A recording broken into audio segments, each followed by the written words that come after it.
Hello and welcome to the YouTube channel Yo Soy Perventista. Today I am very excited because I am with Dr. STASHA GOMINAK.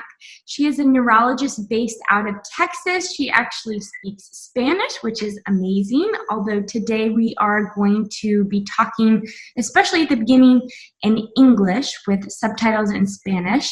Dr. STASHA is an incredible resource because she is a doctor that has asked a lot of questions about health and about sleep. Today we're going to be talking about sleep, about gut health, about vitamin D, which is actually a hormone. We're also going to be talking about vitamin B, and all of these topics and how they relate to each other.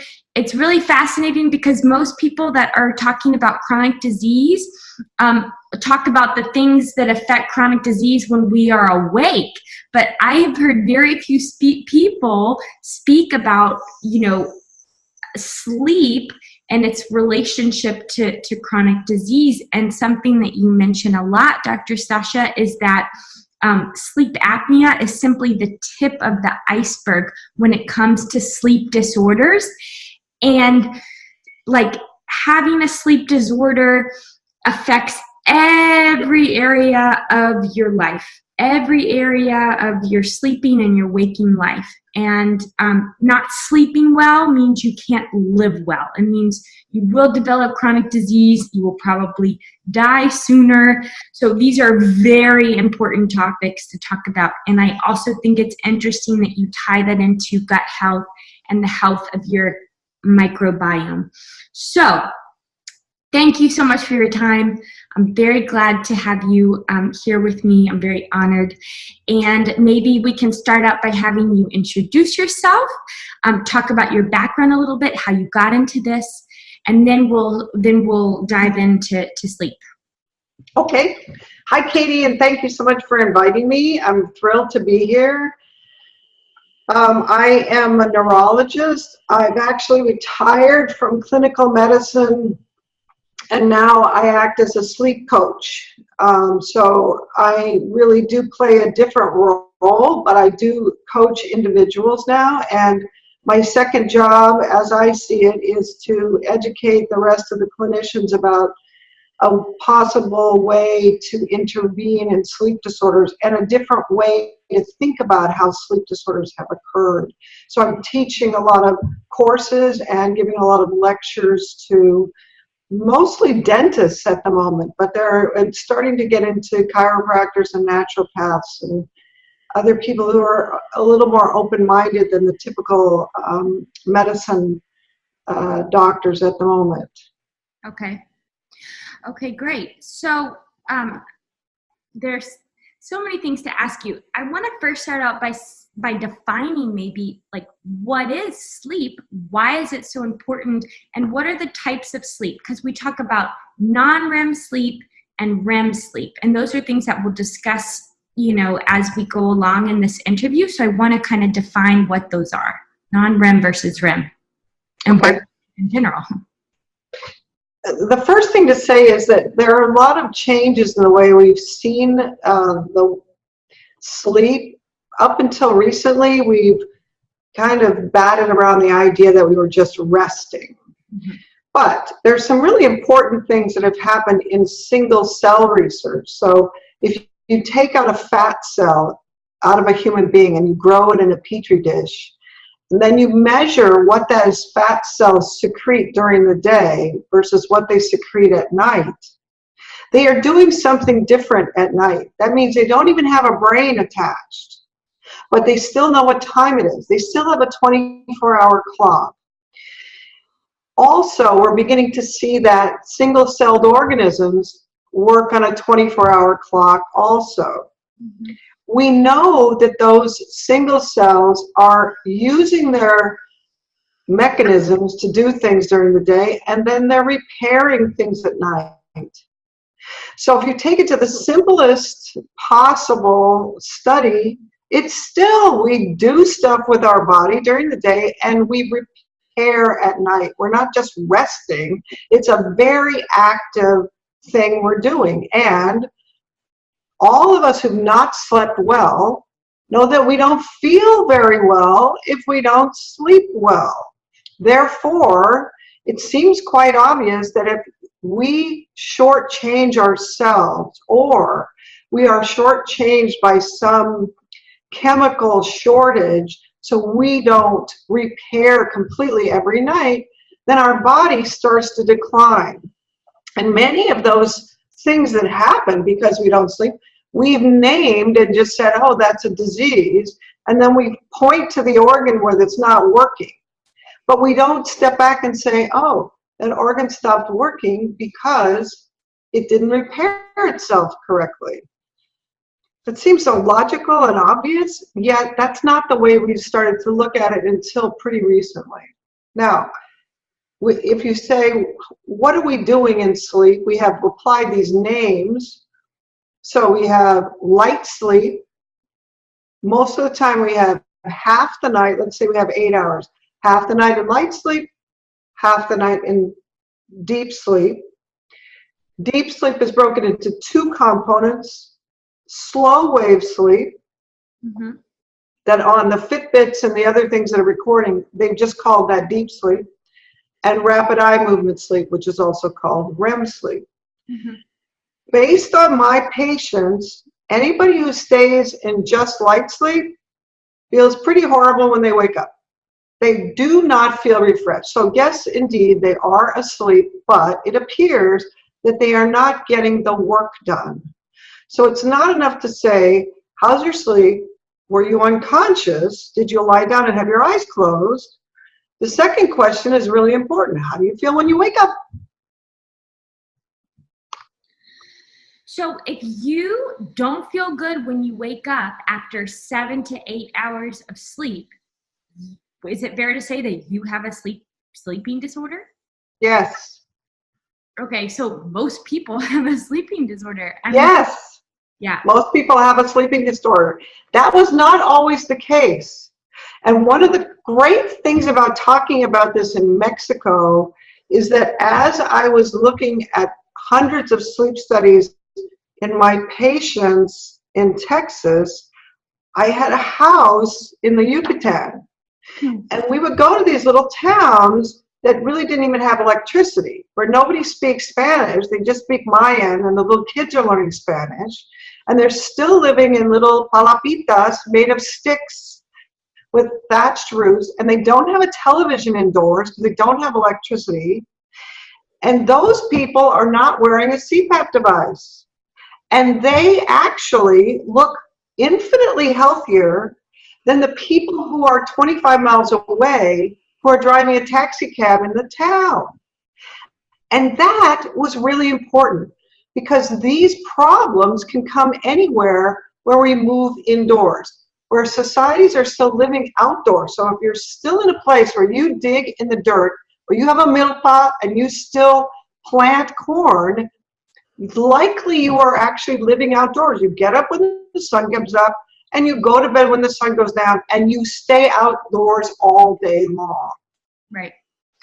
Yeah, I mean, that makes sense. It's the epidemic of sleep disorders in which we find ourselves is a consequence of humans not living the way humans are supposed to live. That is completely correct. Okay. And in my view, it started approximately late 70s, early 80s. And you don't even have to have air conditioning. All you have to do is, like, if you take other sets of ideas, like, let's just say I'm still living in Mexico and I'm looking at this town of Tulum, and somebody who works for me, as soon as he becomes a supervisor and he stops working outside, planting and doing stuff on the beach, and he becomes intelligent and gets an education and becomes a supervisor, and he moves inside and he has an office, and then he drives a taxi as his second job, he has moved indoors. And he dies sooner.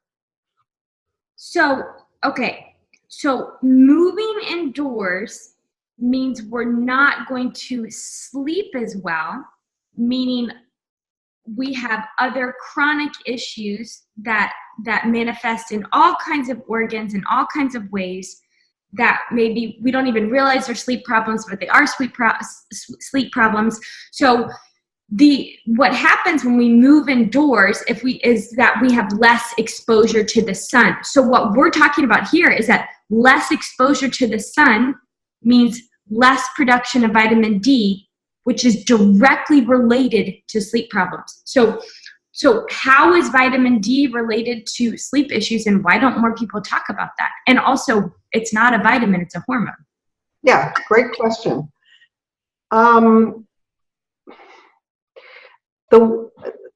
Frankly, when I fell into this literature, I asked all the same questions. Like, okay, this guy named Walter Stumpf started to write about vitamin D being a hormone, that it was a hormone that adjusted all the other hormones. He started writing about that in 1979. And he said, well, yes, it's true. And he didn't come out and say sleep. What he said was, this clearly runs hibernation. It adjusts our metabolism. It just adjusts our fertility. He saw vitamin D receptors. So when we make this vitamin D on our skin, it goes into our body and then it floats around and it goes to certain organs of the body. And based on the organs of the body that he saw, he said, well, this affects how well we put on weight. Oh, when we hibernate, we put on weight, so we'll make it through the winter. Oh, well, this is obviously a hormone that allows us to do several things in relationship to whether it's winter or summer. Mm-hmm. And then he went through all the different organs of the body and showed that that was actually true. So we know that light coming through our eye makes our brain stay on a 24-hour cycle. Mm-hmm. But there's another chemical also from the sun that goes into our skin and adjusts our bodies to the annual cycle. So if you don't live at the equator, where every single day is the same, if you move north or south from there, this would allow you to actually say, well, I'm going to do most of my activity in between June and October, and I'm actually going to hibernate the rest of the time. That piece is so obvious once you see it, but because doctors describe vitamin D as a vitamin to cure rickets, they got stuck in that. They had this tunnel vision that stayed in that. And there is still huge debate about what vitamin D is for. So I entered this field not because I care about vitamin D, but because I care about sleep. What I was stuck with is, how come I have so many young, healthy female patients who don't have anything else wrong with them, but their sleep study is terrible? Their sleep study has no deep sleep. Their sleep study has 20 minutes of REM. There's nothing else wrong with them. They're a completely normal, healthy person, but their sleep is terrible, and I know that that's going to mean in another 10 years they're going to have a terrible disease. So I'm sitting there looking at these people where I can't really blame it on toxic exposure. I mean, I could, but then what am I supposed to do about that? And I can't blame it on anything, so I'm left with, okay, what should I do to help them? And then I fall into this by accident. I'm doing vitamin D levels, and taking vitamin D made 2 of my patients sleep better and their headaches went away. And I had just measured vitamin D levels in about 500 patients, and I have sleep studies in all of them. They are all sleeping badly, and they all have vitamin D deficiency. And oh, here's an article by Walter Stumpf that shows that the little controllers, the actual sleep switches in the brain, have vitamin D receptors. That means they're listening for the vitamin D and they adjust what we do. So then my question was the same as yours. What? How come nobody's talking about this? This is really important. Okay, so the part of your brain which which tells you go to sleep, and not only go to sleep, go into deep sleep, has vitamin D receptors. So Yep. if those receptors don't receive vitamin D because you are an indoor domesticated human, then that could be the source of your sleep issue. So The brain really, it kind of forgets how to sleep. Once the D goes below 30 for a while, everything gets so goofed up that it really doesn't quite know what it's supposed to be doing. Okay, so if you, well, let me ask this question. What is the optimal range of vitamin D? And is that way too general of a question? Because some people like me are very fair and some people are not. And some people live in Mexico, pretty south. And some people are up here right now. I'm in Bellingham, Washington, close to Canada. So, I mean, what is the optimal range of vitamin D? And as I understand it too, it's having too little vitamin D is a problem, and having too much vitamin D is an issue. So that's kind of a little bit scary for people who decide, oh, I'm deficient in vitamin D, let me take a supplement. That could bring its own problems as well. That's very well said. That this is also very difficult literature because D was named a vitamin. Right. Everybody just says, what dose are you taking? All the doctors still say, what dose are you taking? Now, the irony of that is they've measured a blood level. That means that if you want to get better, you have to have a blood level. There's a blood level to get better and a blood level that says you're not doing well, okay? And currently, we are treating this like you would say, okay, Katie, I think your XYZ complaints are due to your thyroid being goofed up. Why don't you just go down to CVS pharmacy and buy yourself some thyroid and, you know, take it for the next year and then come back and I'll see you again in a year. I mean, lay people know that you don't just take thyroid hormone. I mean, they know, don't you want to measure my blood level? I mean, isn't that the way these things work? Yeah. That's the case for every single hormone. Right. That means if I want to get better, I have to have a way to measure my blood level. Mm-hmm. So in order to really supplement D and to treat a problem, so first, I don't think anybody should be supplementing D unless they have a specific thing that they want to fix, okay? The second idea is that there may actually be ideal blood levels that are different for different organs. Right. Why one question? I had only one question. Oh, every single one of these otherwise normal people have terrible sleep and their D levels are low. When I lay on the beach in Mexico, I sleep better. And I always thought it was just because I was on vacation. Could it be that there's a vitamin D blood level that would make us sleep better since there are these receptors there? So that's the question I asked. I would have people come in, and I was stumbling around with the doses also, and it's pretty complicated. Every single human being needs a different dose. Okay. That means you do a dose, you first have a blood level, then you check a dose, and you stay on that dose every single day, let's say arbitrarily 5,000, and then you do another level in a month. And now you have two pieces of data about you. You know, my level was 32 in August, which is, that's pretty low for August. This is the end of the summer for me to be making D on my skin. And then I take 5,000 a day, and then I see that it's, it's 34. It didn't go anywhere. Now, what you learned there was 5,000 a day is enough to keep my vitamin D level the same. It's a maintenance dose, which is really helpful. But there's a bit to this, and what I was able to answer was, for my patients, there was a huge, clear, delineating 60, below 60, their sleep was worse. Above 80, their sleep was worse. Many of us get pain. There is a tight little narrow band where this hormone likes to be, like every other hormone. Right. So 60 to 80 in US units, which are nanograms per mil, appears to be the best place to get better sleep. Okay, so how do we say that? 60 nanograms Per milliliter. per milliliter to 80 nanograms per milliliter. Right. Optimal range. And that in other countries it's measured differently.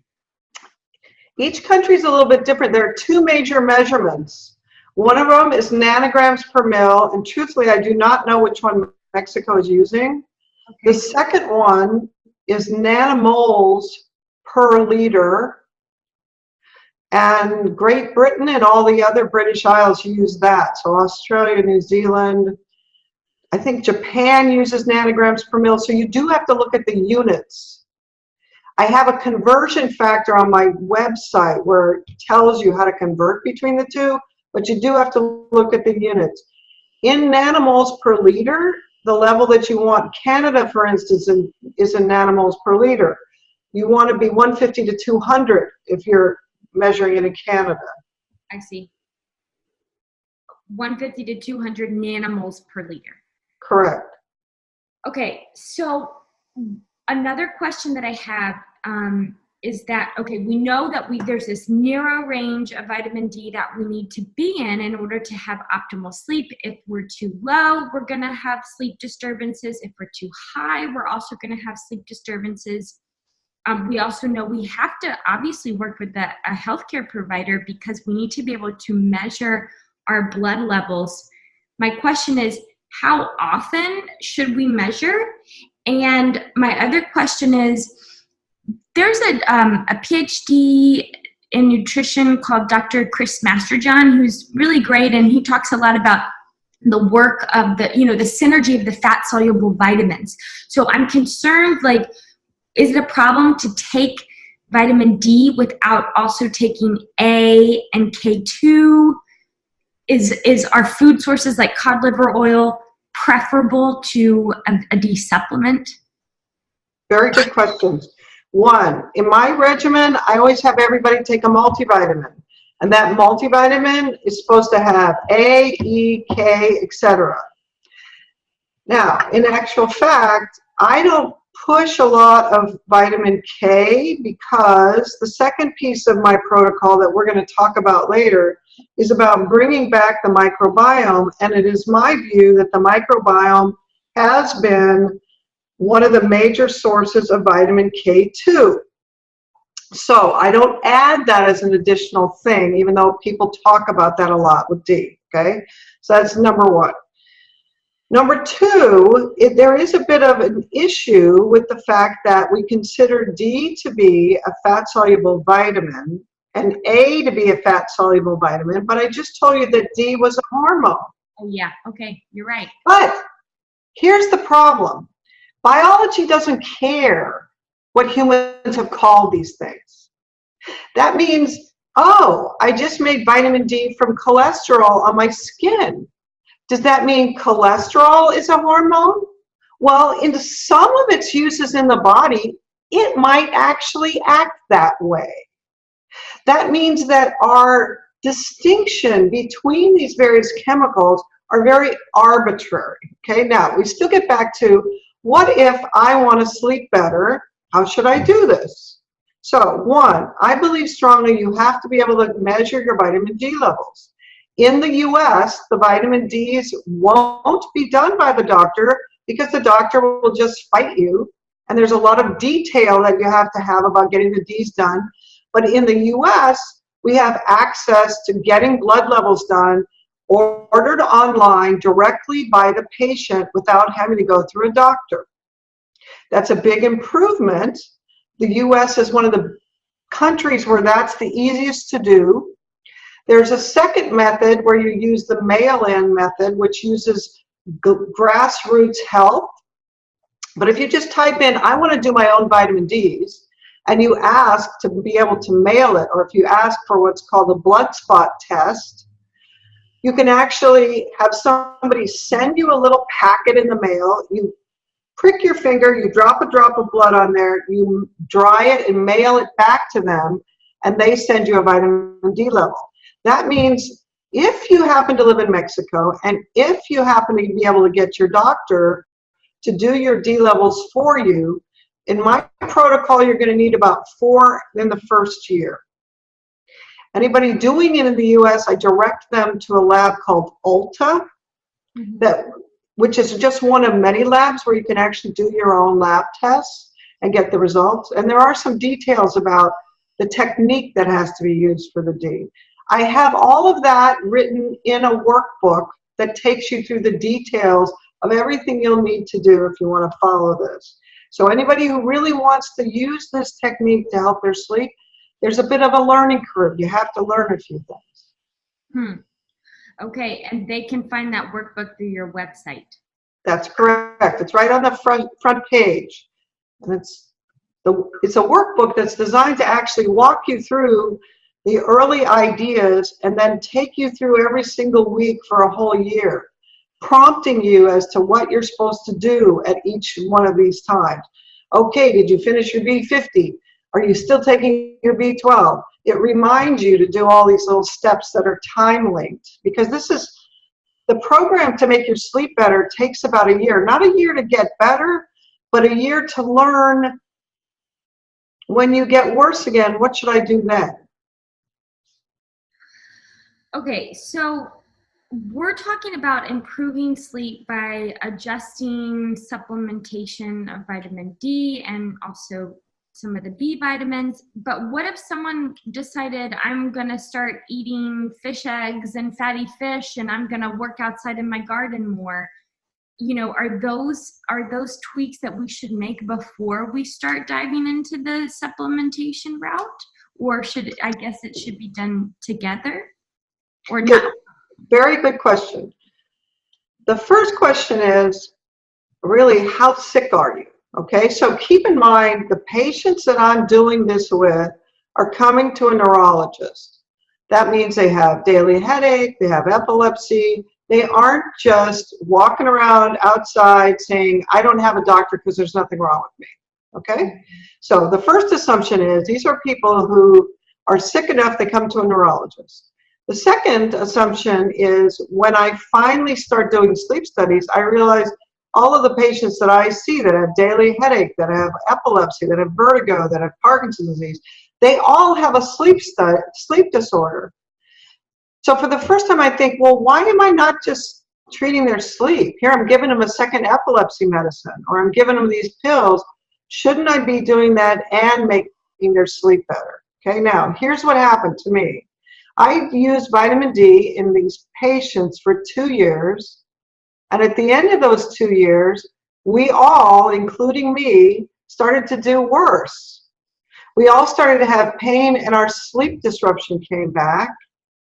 And I think what had happened to all of us is we had slept more, we had used more of the building blocks that repair us, which are the B vitamins, and we had also all had a change in our gut bacteria that left us without the normal supply of the B vitamins. So it is my belief that people that are sick, that means you have to go to the doctor all the time, whether it's to get antibiotics or put tubes in your ears or have a medical problem, they get sick not because their D is low, but because their D is low and then their microbiome goes bad. And those two primary players underlie all of the sleep disorders. So here's my concern. I have seen occasional patients who start with vitamin D and get better over 4 or 5 years, and their vitamin D level is slowly going up. So let's say they're taking 5,000 a day, and their level was 20. It was terrible when they started, and they have daily headache and infertility, and they're depressed. Over a 5-year span, their D level finally goes to 60, and it takes 5 years. And then they start to sleep a little bit better, and then they really fall apart. because it looks to me like giving the D by itself did not bring the microbiome back. So it is my belief, and what I push on my website is, if you're going to supplement D, I want you at least one time to do D plus all 8 Bs in the form of B50, which is 50 milligrams for each. If you give a bunch of D and B50 together, what you're doing is you're making this beautiful little vitamin soup that makes your bacteria grow back. And now I'm assured that you have the right supply of the B vitamins. And then if you stay on D after that, as long as you don't let it drop below a level of 40, your bugs will stay intact. But I am always afraid of people who are doing D by itself and do not know about the state of their microbiome and haven't done this piece. Okay, that makes sense. And it would also, it would also be safe to assume that if someone has sleep problems and vitamin D deficiency, of course their microbiome is going to be like sick, because if the host is sick, so is the microbial community inside. So, okay, so deficiency, like lack of sun exposure, i.e. living as a modern human, means vitamin D deficiencies, which leads to sleep problems, which then leads to microbiome problems. Is that the order? I think it's the vitamin D deficiency. I think that the 4 healthy bacteria species that live inside us need D. And in fact, when you look at the piece about, there are guys that are chasing after bears now, collecting their poop, and showing that the bear's microbiome changes, because we know bears hibernate. Right. So we know that bears are a really good example. They lay in the ground for 6 months, then they don't eat. So if the B vitamins were something that we needed every day, and we can't make them, where are they coming from for those 6 months? The bear's not eating. So there are 2 sets of literature. One is in the bear saying, it's clear that the microbiome of the bear, while the bear is hibernating, eats the colonic mucus that the bear makes and keeps the colony alive. And it just stays in there and it makes bees and the bear absorbs them. The other thing that they're doing is they chase around after the bear and they show that the microbiome of the bear in the spring is different than in the fall. Okay, well, anything that we've shown has an annual pattern like that is usually linked to D. So we have several pieces of information, but basically the bottom line is I believe that the foursome that live inside us need D as a cofactor. And in fact, the D that we pass on to them is what makes them healthy to start with. That's what selects for the healthy foursome in your baby. If you have enough D coming in your breast milk, you don't have to do anything special to that baby. You don't have to give them probiotics. They will get the foursome. There are hundreds of millions of bacteria all over everything. It's not like you have to go out of your way to have them there. What you'd like to do is have a circumstance that selects for the healthy foursome. And in my view, that's having a D over 40. That also implies that a D over 40 in your blood means that there's enough D in your GI tract that you have enough to share with those bacteria. If you are getting so little in your own body that you can't share it with your bacteria because you suck up every molecule that you see, then they get D low and they switch to the winter bacteria. The winter bacteria were designed to make you fat. That was their job. They were supposed to take 1,200 calories and put on fat instead of muscle. That allowed you to survive 6 months of 1 piece of dried meat a week. You could actually take in fewer calories, but still put on fat. We know that that was existing at the same time, but we didn't really have the mechanism. Now, the GI literature shows that the bacteria are the ones that are a very important organ in our body. They take the food we give them And they decide, we don't, they do. Should we go to muscle or to fat? And if you have the winter bacteria, it goes to fat for you, no matter what you do. Okay, so vitamin D is cyclical with the seasons. Our microbiome is like simultaneously cyclical. So a deficiency in vitamin D, and it kind of all happens at the same time, I guess, like lack of sun exposure, lack of vitamin D, your sleep is going downhill, your microbiome is changing. Even in the summer, you have winter bacteria, so you're gaining weight even though you're exercising. Like, let me give you the sample of what it should have been like. When we all lived outside, okay, 1955, my husband's grandpa's out there. He has a tractor, but it doesn't have a cover over it. Right. And he just moved from a mule, and he's really happy that he has a tractor. But he's still outside from the moment the sun comes up until the sun goes down, okay? He is not living at the equator, so he has to deal with Oklahoma having snow on the ground, okay? So as the sun, he starts to get vitamin D in April, and it's building until October. And his bacteria are now nice and strong, and his D probably went to 55 or 60 max. Now, he still is outside, but the winter sun doesn't have any UVB light in it. So he starts to use his stores of D, and his D levels start to drop, okay? So as we go into the fall, he now has a lower D level that goes to the very lowest at 40. So his level falls from 60 to 40 by the time it comes around to April. So during the winter, he's been sleeping 10 hours, so he sleeps longer. And he gains about 10 or 15 pounds. And then he goes out in April again, and his D starts to climb again. His D never went low enough that his bacteria completely gave up. They just went up and down a little bit. He gained 10 pounds. Now he starts to go out in April, and his D's climbing again, and he has a full summer component again. Okay, so there is some logic to saying, oh, this was how we coordinated weight gain to sleeping longer. Those are the two things that come together for bears. Now, once we move inside, we're all running D levels 30 and below. And even if you go outside, you're lucky if your D goes above 35. So it appears that once a break-off point, you will never get your bacteria back again normally.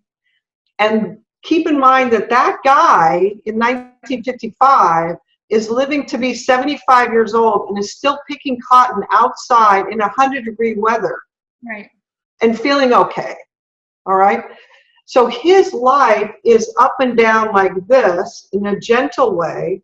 Ours start down here and stay down here.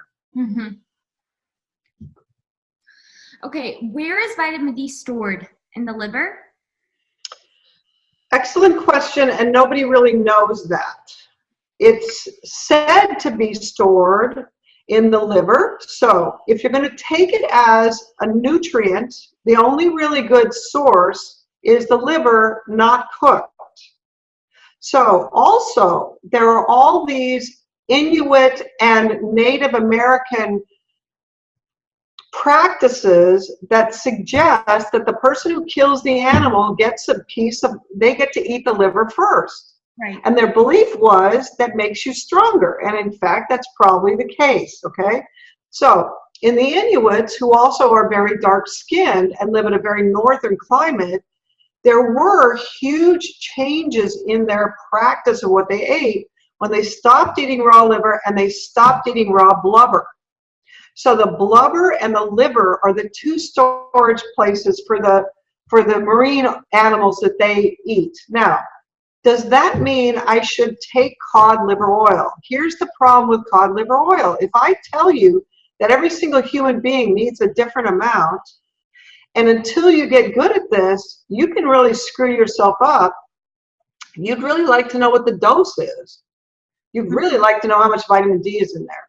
And our first source was, we take a fish, we take its liver out, we squeeze the liver, and we have cod liver oil. But there's no control in the dose there. So I just had somebody who was taking cod liver oil pills where they were actually declaring a dose, and she's popping these cod liver oil pills like they're candy, and she's taking 30,000 IUs a day. Just because it's a natural source does not mean we really know everything about this. And you can't take it out of, gee, I'm going to eat raw liver and think that you can't screw yourself up, because you can. There are some parameters of this, and normal biology still evolves so that the species actually survives. The individual can kill themselves with things like this if they're not paying attention to what they're doing. And anybody who starts into these supplements, especially D, who can't sleep, they can easily pass through a phase of time that's only 3 weeks where their level is better, and they were not sleeping because their D level was 30, and now they're not sleeping because their D level is 90. They can't tell the difference. They feel like crap on both ends. And that means you have to kind of pay attention. You're doing something. You're manipulating your sleep, which is the most important thing you do every single day. You don't want to mess around with it and just be, oh, I think I'll do a little bit of this. You really do want to take it seriously.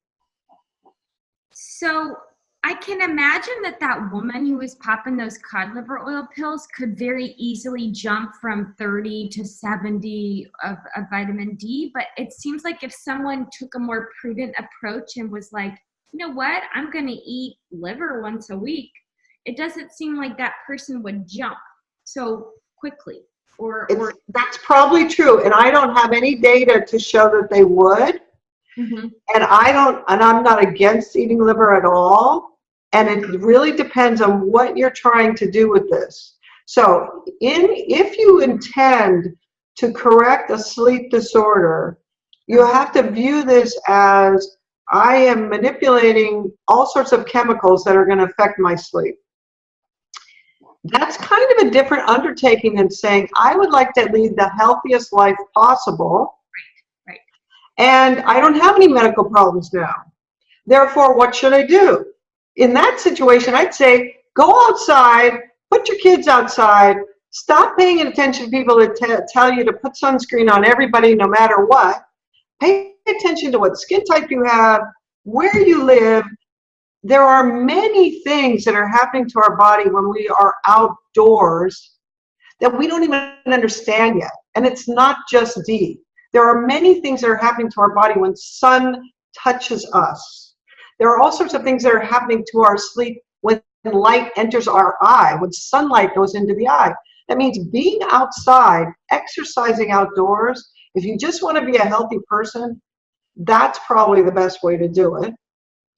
If you don't have any GI complaints at all, and you've never had any, then I don't think you have to do all this other stuff.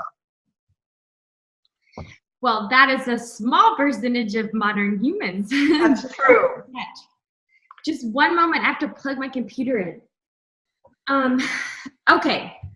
So, continuing on that conversation a little bit, I want to talk about the microbiome, because what we're saying really is that vitamin D or hormone D levels maybe are even more important to the health of your microbiome than what you eat. Is that safe to say? Because that's really amazing and wild, because most people that are talking about microbiome health are not mentioning D at all. They talk about consumption of probiotics, and now a lot of people are talking about consumption of prebiotics, about fiber to feed the bacteria that are already inside.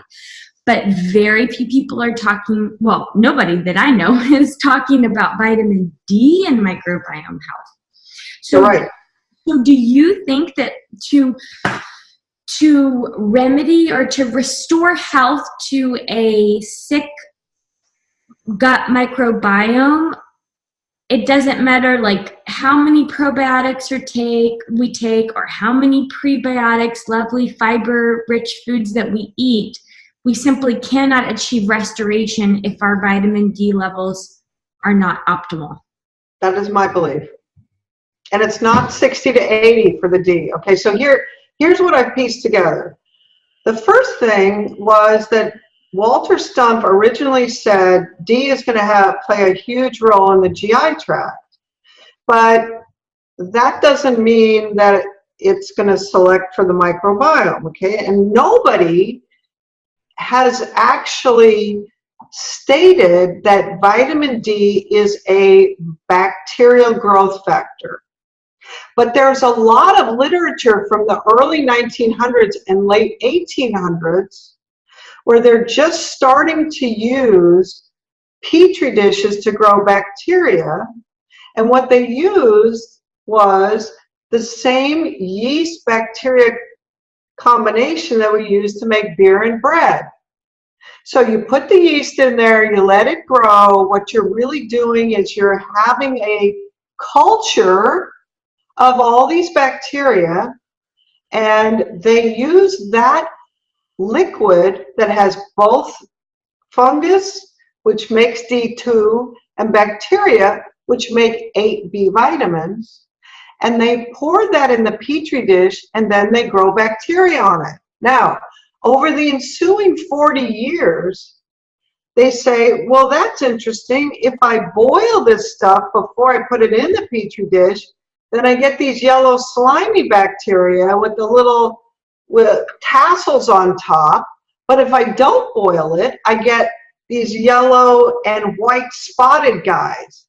So they start saying, look, there must be bacterial growth factors in the petri dish.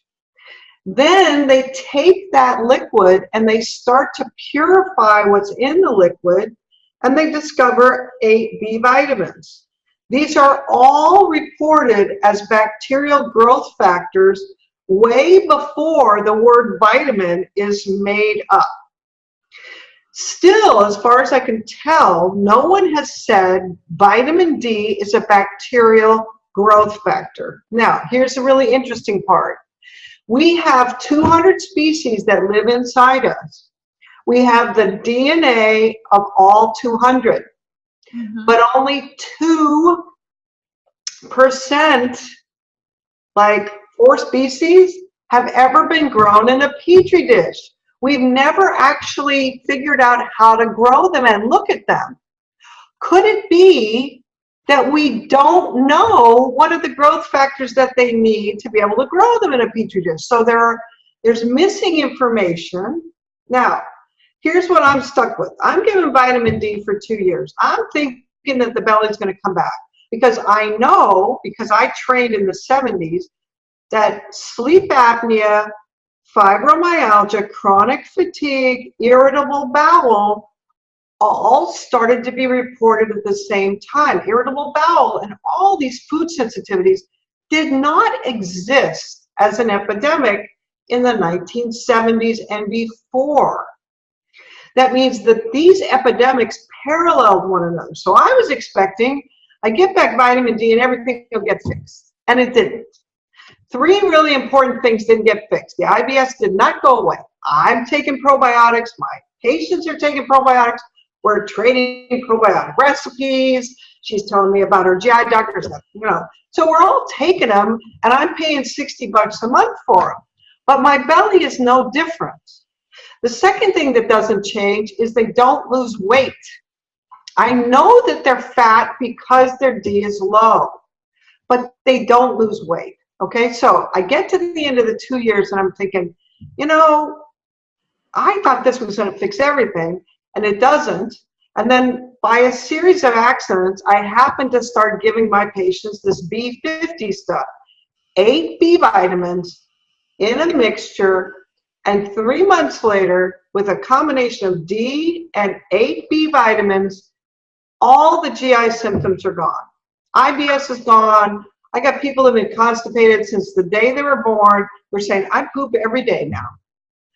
So 1, if the probiotics weren't going to work, they would do what nature did. I never took probiotics. We never gave probiotics to children. They got the bacterial species that they needed.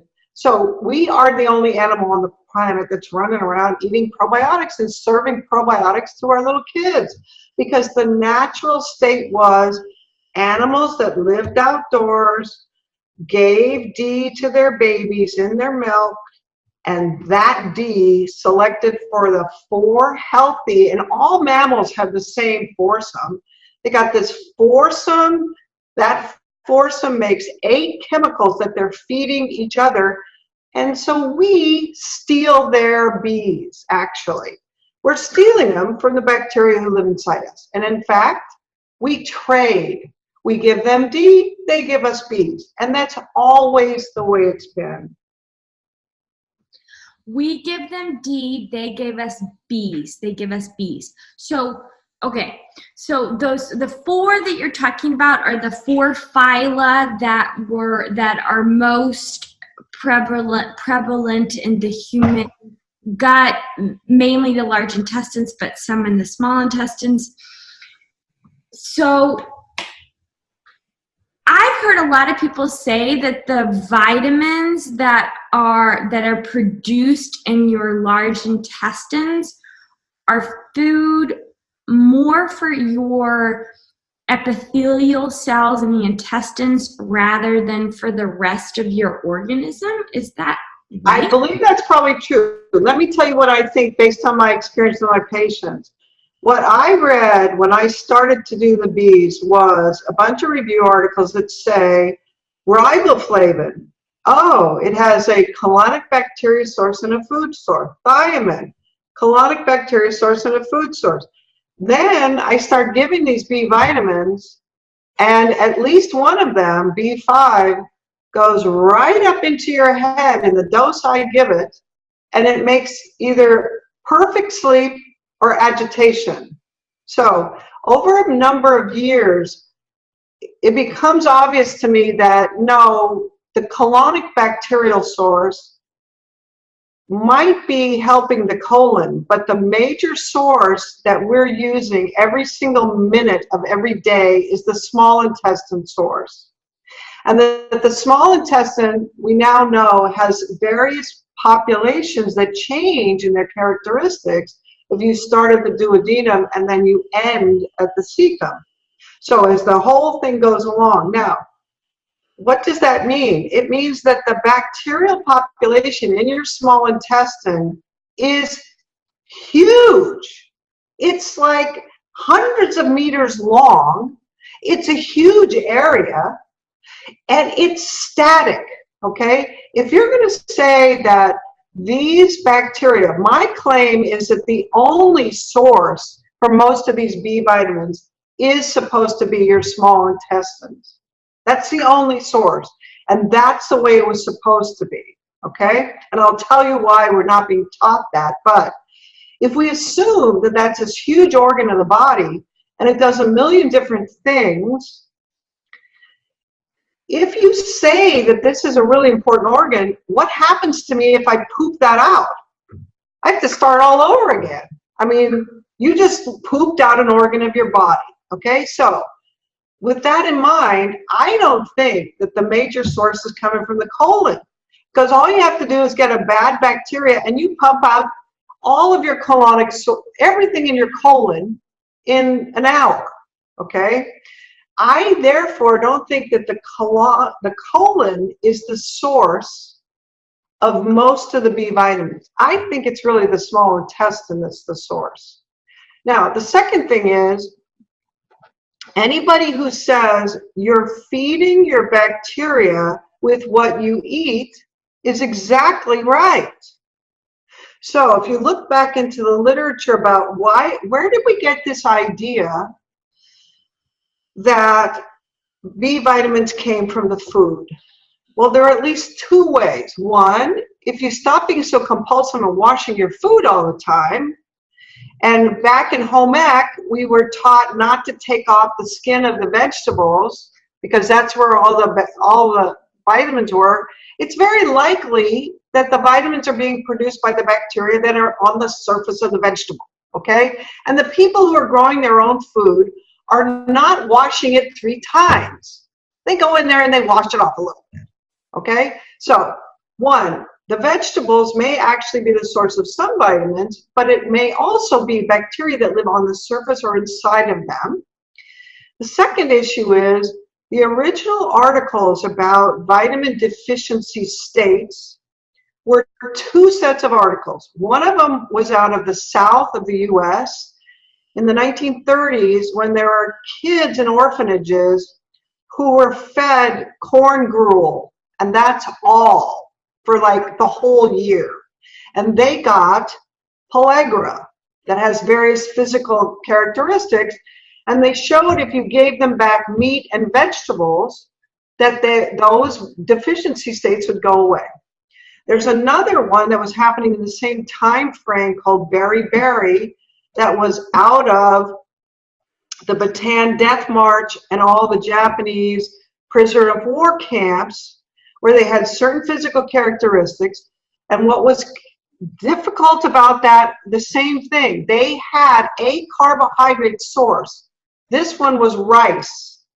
So they had a carbohydrate source without anything else, okay? That's not the same as fasting. So if you go back into the literature about giving someone 1,200 calories of just carbohydrates, you have a really different outcome than if you don't eat. So if you don't eat and your body actually does better in 3 weeks, that sort of implies that you might be getting your bacteria from inside the intestines, okay? So your B vitamin from inside the intestine. The B vitamins, exactly.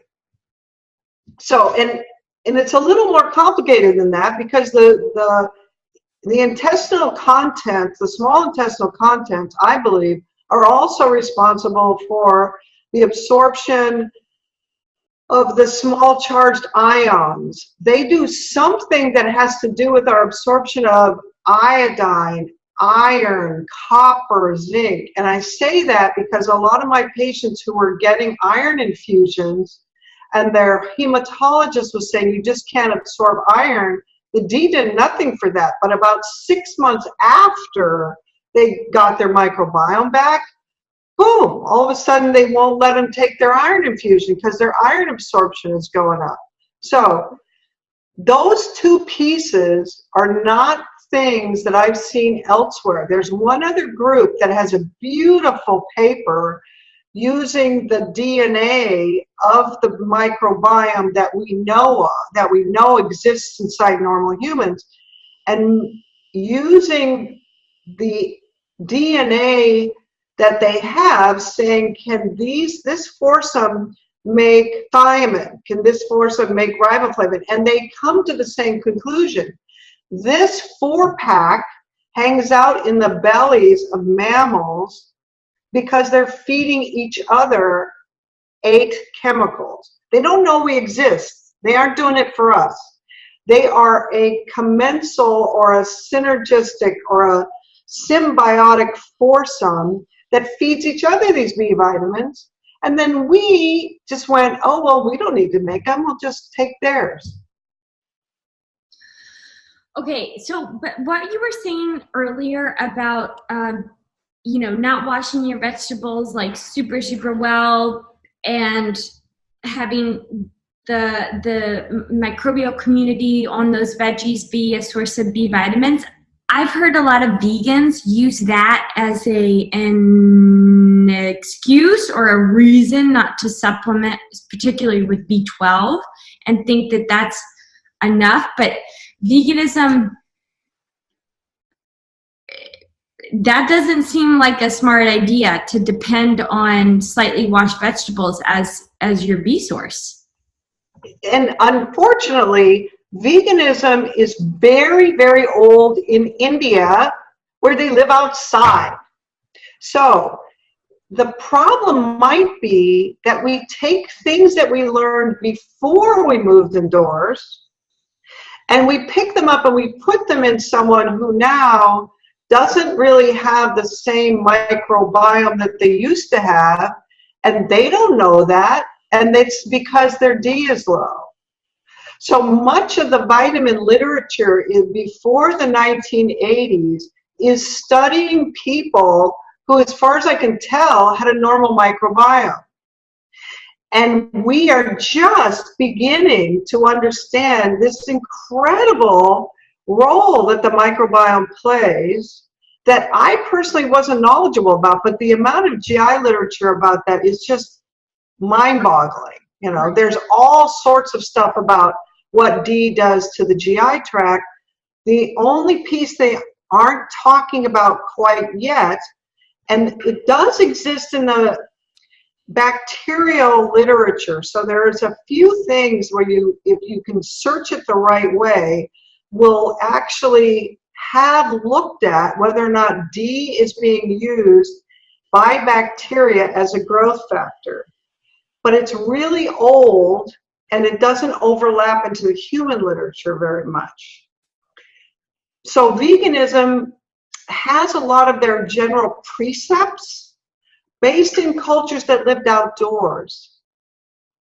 And B12 is a very different, B12 is a separate story. Do you want to hear that one? That's a really interesting one too. Well, I feel like in India they're more vegetarian than vegan. I mean, maybe there's some Probably. yogurt that live in cave, you know, but well, before we talk about B12, I just want to like touch on diet, because we know getting your vitamin D levels, like basically being a human and living like cyclically with the earth wherever you are, like ideally you would do that, or if you have a deeper problem than that, then finding someone who, like a healthcare professional that can help you, you know, blood measured vitamin D and then supplement.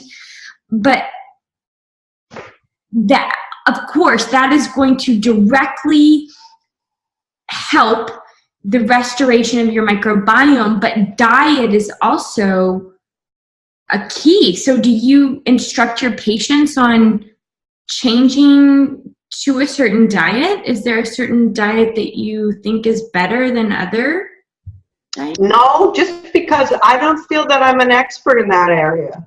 Okay. So when I put my stuff on the internet, it was only because no one else is writing about this. Right. And I personally, you know, when you saw me on Mike Mattell, I think that guy is brilliant. Mm-hmm. And Chris Masterjohn, yeah. Oh my God. Brilliant. Yeah. Those people are brilliant, and they have dedicated their lives to showing us things about biochemistry, metabolism, and diet. So I don't feel that I'm an expert in diet. I want everyone who's doing what I'm doing to acknowledge that what I'm doing by itself, even if we fix your sleep, if you don't pay attention to the fact that diet, exercise, spirituality, and sleep are part of an interlocking matrix that leads to health, you can fix your sleep, but if you don't exercise and you don't pay attention to what your diet is, and you do not pay attention to your spiritual health, you will still not feel good. Mm-hmm. I just don't happen to be an expert in the other three areas. Okay.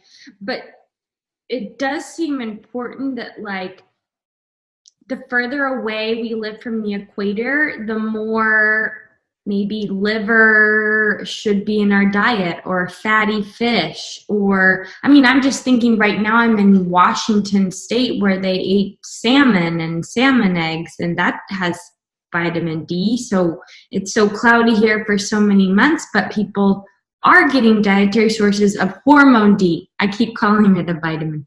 Hormone. That's okay. I think that is a part, one of the problems has been when you address D as a nutrient. So there's an annual meeting called the Vitamin D Workshop that I've gone to the last couple of years, they're still treating D as a nutrient. Well, gee, is the US population suffering from starvation? Do they have a terrible diet? Well, yes, some of them do, but I happen to have large swatches of the population in Portland and Washington that are extremely focused on their diet, and they're still a mess. So focusing on D as a nutrient then takes the focus away from this is a habit-related thing. We have advised everyone to go inside. What we didn't realize was our focus on skin and skin cancer made us miss this bigger picture. So I've in fact traded skin cancer at age 75 for autism and not sleeping throughout my whole life. That means I don't think that anything you just said about having it from food sources is wrong. I just think if we're going to try to, and there's another way to think of this, which is my patients who come in with sleep, their sleep isn't good, they're pretty desperate. I mean, the rest of their life is pretty much in the toilet. Right. So, yes, there is a group of people, there are people who are interested in how can I be the strongest, most healthy human on the planet, and they have to look at this in a slightly different way. And I don't see anything wrong with them getting D from food sources. My population has a severe medical problem. They have gone to the point where a system that is the key of how we live, if you don't sleep, you die. Right. It's gotten so bad that most of our population has screwed that up. That means we have to intervene a little more actively and in a little more of an emergent way into that population. Mm-hmm. And that's not what I would tell someone who lives in a pueblito in the hills in Chihuahua. You know, they don't need to be doing this. They need to be paying attention to their diet. Okay. The other thing I would say about that is, I think one of the reasons why humans have been successful around the planet in all kinds of weather, in every, we have really taken over the planet, is because in the normal setting, we are actually able to eat almost anything. Right. And survive. That has changed dramatically since 1980. Most of the population in Portland can eat like 3 things. Yeah, they want everything. Food sensitivities. Like, what's up with that? That was not the case. So many of the things that I've remarked on are really about me growing up in the 60s and 70s saying, nobody in my high school tried to commit suicide, and none of us had peanut allergies. So I'm comparing this thing that was happening around me when I'm growing up to this is what's happening in my grandchildren's ages and wondering how we could have changed our genetics that fast. That I don't think it's genetics, and if it is toxins, I am not able to intervene. I'm hoping someone will. I don't want my neighbor using Roundup, but I would still like, if I stumble into something where this population can intervene now and start sleeping better in a year, then they feel good enough to actually go to the store, buy organic vegetables, and cook them themselves and follow these teachers that have taught us about a good diet. That's what I'd like to see them do with their time when they feel better. That makes sense. I always think drastic times call for drastic measures. So you're using a more drastic measure to get up to like a baseline that's better from which you can operate on and make other changes. Okay, but one of the things that you mentioned, like this a concept of not genetics, I just wanted to mention this because I know that you know the work of Dr. Weston A. Price, and that's actually, like, his book changed my life forever. It's the reason why I started this blog, because I wanted to translate some of that into Spanish because his book is not published in Spanish. And one of the things that he talks about is that and this has to do with sleep as well, that the modern human is more narrow, but not because these are genetic changes, but rather it is a lack of nutrition that allows the genes to manifest themselves to their full, beautiful potential. Being a narrow human can cause sleep problems because everything is more narrow. The nostrils are more narrow. The airway is more narrow. So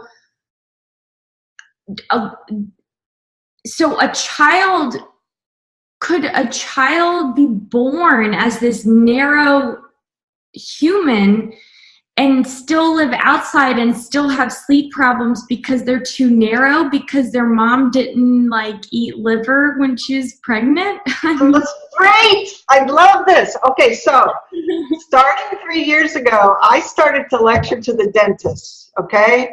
And they were telling me about Weston Price and showing me all these pictures of kids who don't have a big enough airway. Right. And my first response was, oh, what a bunch of baloney. Well, it's not baloney at all. It is absolutely true. And Weston Price was the first one to show what he showed in his books and his movies. He has these really cool movies on YouTube. That in what he called primitive populations, not very PC, but primitive populations before the foods of commerce arrived, that their upper palate was big and round, and they had a nice airway with a big jaw, and they had perfect teeth, okay? So he shows that as the white people come, keep in mind, the missionaries are right behind the sailors with the canned food. Right. So what you see happening in parallel in the tropical countries is not just a change in food, but a change in clothing. So you take someone who's dark skinned and you put them in black dresses that go to their neck all the way to the ground, okay? So what they're talking about now is Weston Price got it right for the foods of commerce, but there are other things that were affecting the airway. Now, vitamin D turns out to affect what the nose does. So babies who have a vitamin D deficiency can't breathe through their nose. Because they can't breathe through their nose, they can't suckle correctly. When they're sleeping, their mouth is supposed to be closed. And therefore, their tongue is supposed to be telling the brain where their palate winds up. So it turns out that Weston Price has beautiful photos showing these beautiful teeth. He shows what happens after the foods of commerce arrive, that they have not only cramped dentition, cramped teeth, narrower lower face, and more dental caries. Now, in my view, all of that can be fixed mechanically by the sleep dentist. The part that's really important to me, though, is you can fix all of that and not still be able to breathe through your nose if you don't pay attention to what your vitamin D level is. And the child who is now 5 years old, who was not able to suckle normally and was not able to keep their mouth closed while they're sleeping, that anatomic change really needs to be corrected. So the sleep dentists are doing a great job of that. I get to see those people as they get to be 12 and 13 years old. I'm looking at their dentition and their face and it looks perfect, but now they've switched from I'm tired in the morning so I can't fall asleep at night. So you fix the anatomy, but there's a chemical disorder in the background that needs to be fixed also. So breathing through your nose is really important. D has a direct link to that. getting your D to be the right place so you can fall asleep is there always in the background in the little kids who have the anatomic stuff. And one other piece, Weston Price was absolutely right in any of the far northern Native American tribes, because their eating the raw liver and the blubber were their vitamin D sources. So in some situations, it's both sun exposure and what they ate. So you might theorize that they had, they killed fewer seals and, didn't eat whale liver or whatever. All of those things are really variable from species to species. And what I would suggest is we open our minds to the idea that D is used by every creature in this much more complex way. And then we actually get some data and say, well, what about this? How much of the D that we're getting, if I live in Anchorage, how much of it should come from my food? How much of it should come from the sun? Instead of just focusing on, this is a nutrient, it's got a vitamin word, nobody cares because nobody makes a profit. That's where it stands right now. Okay, when you say we can fix the anatomy, it's only for children that are really young, like less than 7 years of age, right? I thought that we can fix it in adults too. You can use the same growth appliances in adults. It turns out that our whole musculoskeletal system is much more plastic than anybody thought. And you can actually put in these growth appliances and have a better arch. So instead of what happened to me where my 4 teeth were taken out because my teeth were crooked, the more open-minded orthodontists now are saying, no, it's not that you have too much teeth. It's that you weren't breathing at night through your nose, and therefore your tongue wasn't directing the brain to make your arch perfect. Same thing with the lower jaw. And I am not an expert in that area, but the stuff that the sleep dentists are doing in adults is just amazing. It's amazing. So it's not something you can do only in little kids. You can do it as an adult as well. I know adults who have palate wideners who have done that. I've met them, and then I talked to my friend who's a dentist. He's not a close friend, but he's the boyfriend of my good friend, and he said, that is silly. You can't do that in adults, only by surgery. But in appliance, wrong. Yeah, and so he's a conventionally trained dentist. Exactly.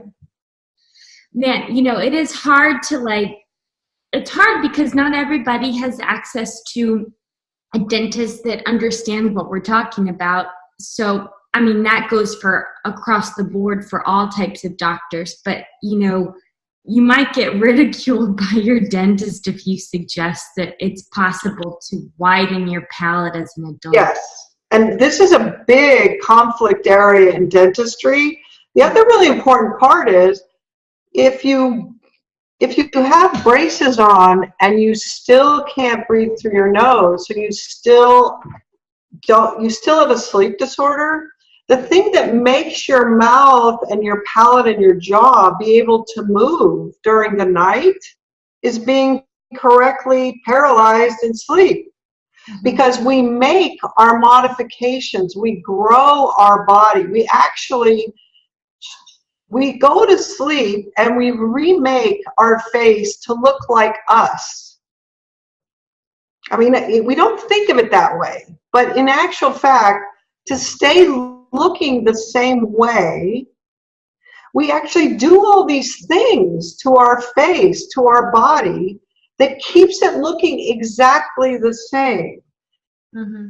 It's not made of Teflon. So it wasn't just made of this plastic stuff and it just lasts. We actually have to remake the tissues. So we really can remake, but you must be sleeping in order to do that. So the people who can't see those things happening in their patients, part of the problem is that their patients are not sleeping very well either.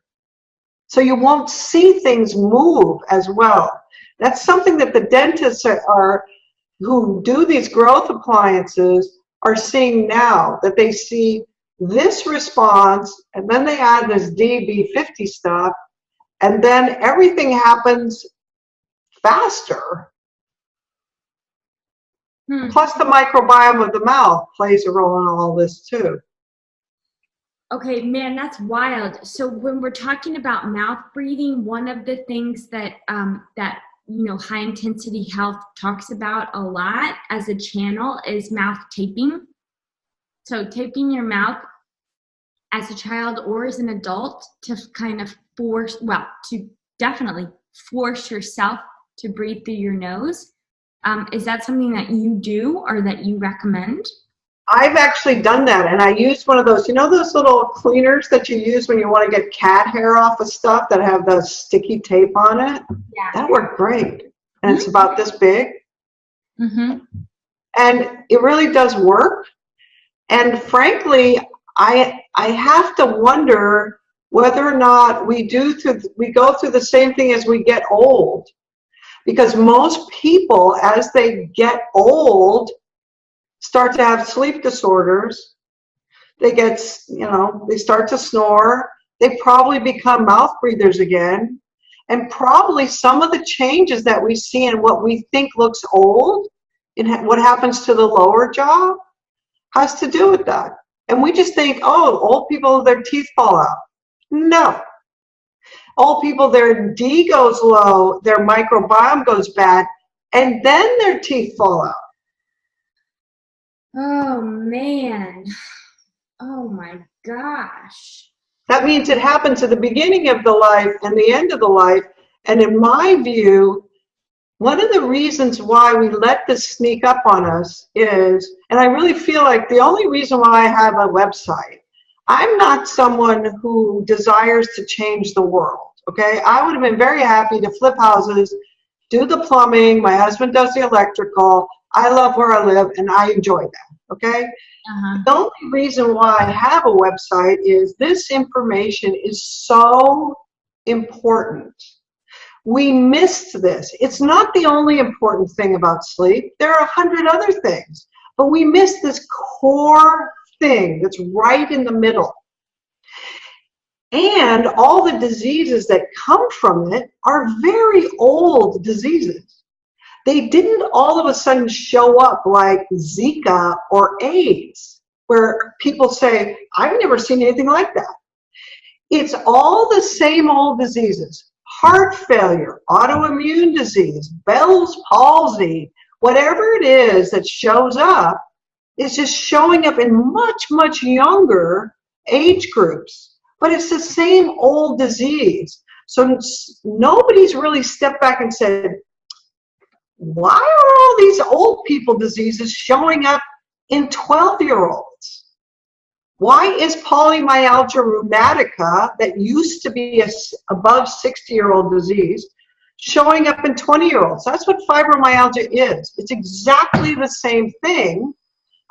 But, oh, polymyalgia rheumatica is a big, long, stupid name for you ache all over, feel like you're dying, and we don't have a clue why, and your SED rate is up, and we're going to give you some prednisone.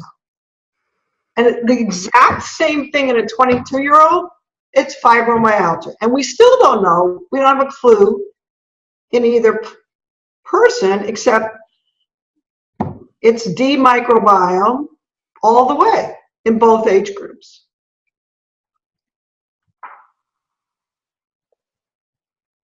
I see most people sleeping on the bus or the plane like this. Would mouth taping at night be enough to remedy? I mean, I guess I'm just like, I don't know. I feel a little bit defeated in the sense that things are only going to get worse. And I'm not trying to sound like a pessimist, but humans are only going to live more and more disconnected from nature and more connected to the screen and less away from the sun. And so no, Katie, you're going to teach them. Oh yeah, you're teaching them. Okay. So one of the important comments about those guys sitting in the plane is that they sleep better sitting up because their airway is more open when they're sitting up. Right. So they're really tired. But a lot of those people are really tired because as soon as they lay down flat, they can't keep their airway open. And frequently their mouth is open, but not always. But most of the time, you're right, their mouth is open. I completely understand you're feeling like, oh, this is terrible. And that's the way I felt about it. But I'll tell you what, I have people who are sick as can be, who come all the way back to, I meet them when they have a stroke, they're emotionally a wreck and have run off their entire family because there's such a pain in the rear. And they have terrible joint pain and they've had lupus for 25 years. And they get their stuff together over a period of 3 or 4 or 5 years and are taking care of their family. They can interact with other human beings. They don't have any pain. And they can, drive 12 hours from Albuquerque to come and see me. Miraculous things. That doesn't mean it's easy or that every single person has that same, but that it's proof of concept. I think everyone can fix themselves by paying attention to their sleep. It's not about vitamins. It's not about diet or exercise. It's really about sleep. Until you get your sleep so much better that by the end of the day, you do all your responsibilities and you still have the energy to go out and exercise. And then you start to exercise every day. Correcting sleep comes first, which means replenishing vitamin D levels comes first. Yes. Is that the point of what we're saying? Okay. Just to really quickly, because we mentioned this about being paralyzed when you're sleeping. So a lot of people will say, well, how is that possible? We can't be totally paralyzed because we have to breathe and swallow.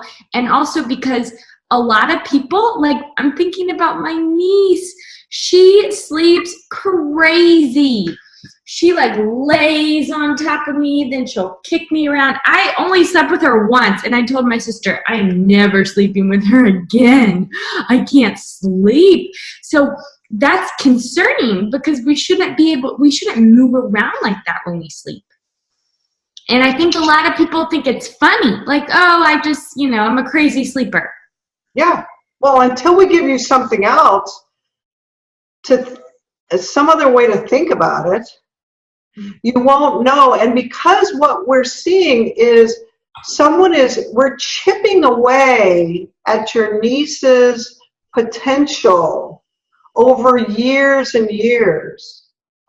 And once it becomes normal for kids to have leg pain and be grumpy and be distractible, all of the upper Northwest, the kids are just, all over the place, crawling all over the furniture.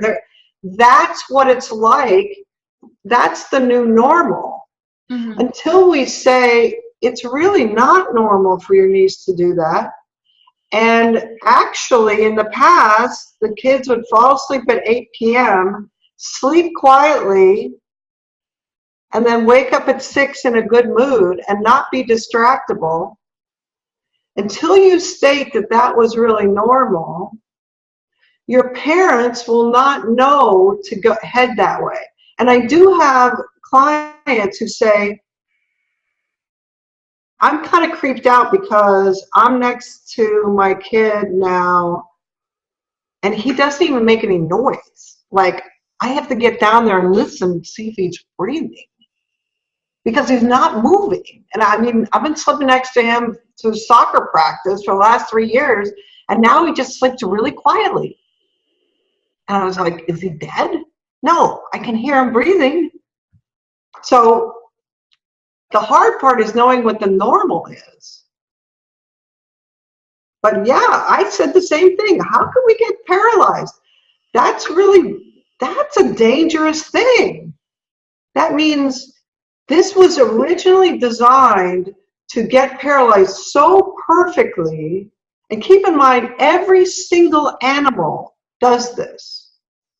So every animal that has a brain, that has a brain stem, like the dinosaurs, had the same brain stem that we do. That means this was perfectly worked out literally millions of years ago. They got just paralyzed enough that they could make memories, swallow, breathe. If they didn't, they would die.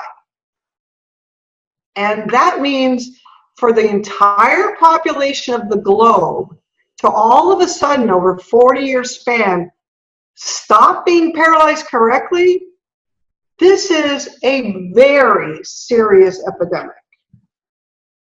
Right. Are you paralyzed in REM and non-REM sleep, or what part of sleep are you paralyzed in? You're only paralyzed in slow wave sleep, which the other part is that's called deep sleep, and in REM sleep. Now, one of the reasons why we have light sleep is that it's really dangerous to be paralyzed. Right. Somebody could come in, sneak in, and kill you. So that means if I'm sleeping outdoors underneath a bush, one, if I'm snoring, the lions come and eat me and the rest of my buddies that are right next to me. They find me. That means there is a big survival disadvantage to snoring. Now we just see somebody on the plane and we do this. But in the past, it would mean the end of your life, okay? That means every single animal that sleeps finds a little hiding place, and they're really quiet. That means animals snore. We know that because our dogs snore, because we feel bad for them. We keep them indoors because it's too cold outside. So, one, we were designed to make no noise to actually be able to paralyze this part. So from here down is paralyzed in slow wave sleep. So you can think of that as mostly our musculoskeletal repair. And clearly the liver doesn't get paralyzed, it doesn't move. So, but from here up, one, somebody has to be paying attention to whether or not we're still breathing. Who's doing that? Well, it turns out we take off from here up and we do things with the brain, we fix it. So the thing that's paying attention is this part. This whole area is constantly sensing, is there air going through? Am I swallowing? Am I paralyzed? So the brain is really designed to say, uh-oh, no air's passing. Let's wake her to light sleep. You wake to light sleep. You're no longer paralyzed. You roll over, and now you take some breaths again. It's probably in little blocks interspersed so that you can be sure that you're safe. Listen, you may not wake up, but you're listening. You're able to feel things when you're in light sleep. The people who stay in light sleep all night say, I'm aware of the passage of the whole night. There's no block of time where they don't remember. Normal humans get used to the idea that at night, I don't remember what's going on because I'm asleep. But that's only if you get into deep sleep. The people who stay in light sleep all night long are still kind of aware of the passage of time. So we intersperse light sleep, where we're not paralyzed, with deep sleep. And we do it in little blocks because we must get paralyzed to repair, but it's dangerous. So then we go back to light sleep for a while, and then we make sure we're okay, we look around, and then we go back to deep sleep again. And we all, when we're healthy, we all do those transitions at exactly the same time. So the reason why everybody says, I wake up at 3 a.m. and I can't go back to sleep, and it's always 3 a.m., is because we have a clock. amazingly accurate. And if we're healthy, everybody on our block is doing exactly the same phase of sleep at the same time. Assuming they went to bed at the same time. We all go to bed at the same time too, it turns out. If you're healthy, if you're chemically healthy, everybody who I took care of, now I had no personal expectations here because I didn't believe what the sleep literature was saying, because my patients would come in and say, the sleep Nazis told me to do this. You know, they told me to wake up a half an hour earlier every night. I can't go to sleep until 4 a.m. So I just thought, you know, if that's not working, I have all these other people who are falling asleep at 10 and waking up at 6 and they have no deep sleep. These are all things that are attached to the same system. It's one system. And when I fell into the vitamin D stuff, it turns out once you get everything fixed, everybody falls asleep at 10 and wakes up at 6. If you want to go to sleep an hour earlier, you might be able to. But healthy humans, when you get all the chemistry right, they all pretty much fall asleep at 10 and wake up at 6. Even if they've been working at night and they've been sleeping during the day for the last 20 years, you get their chemistry right, that's where they go. No matter what their latitude is on the earth? There is a little bit of variation. For instance, if I tell you I go to sleep at 10 and wake up at 6, that's not when the sun goes down and comes up again at the equator, okay? The sun goes down at around 6:30 and gets up at 6:30 at the equator. Right. That means it's not as simple as saying, oh, we all close our eyes and go to sleep when the sun goes down, okay? Now, here's what we actually have seen. If you take someone at the equator and their D is perfect, theoretically, they still only need about 8 hours. Right. So they're usually go to sleep at 10 and wake up at 6, okay? If you move up into, let's say, South Oklahoma, and you're looking at 100 years ago, where you're sleeping in your little teepee, and there's 4 feet of snow on the ground, and there's no way you're going to get any food for another month, and you got all these kids in your teepee with you, it turns out that we were set up to actually sleep for more like 12 to 14 hours. We move the light sleep blocks, so the deep sleep blocks move apart. So there's literature from the 1800s showing that people probably, we weren't putting monitors on their head to know how much deep sleep, but it looks like what we do when we're DRA is lower, like 40, that we were designed to sleep for more like 12 hours. So you can hypothesize that the kids that are called long sleepers now, so that one of the populations that I see are 13 to 18-year-olds who know that if they don't get 12 hours sleep every night, they're a wreck. And if 12 hours sleep is a lot. Yeah. You know, you go to bed at, I mean, you're in high school and you have to go to bed at 7 and wake up at 7. You really can't get everything done. You don't have a real, so that means that that person usually has a D somewhere between 30 and 40, and that sleep pattern was supposed to allow you to actually sort of hibernate in the winter. So you can move it, but it looks like if you get everything ideal, the best sleep turns out to be we need about 8 hours, and we can be awake for the rest of the time.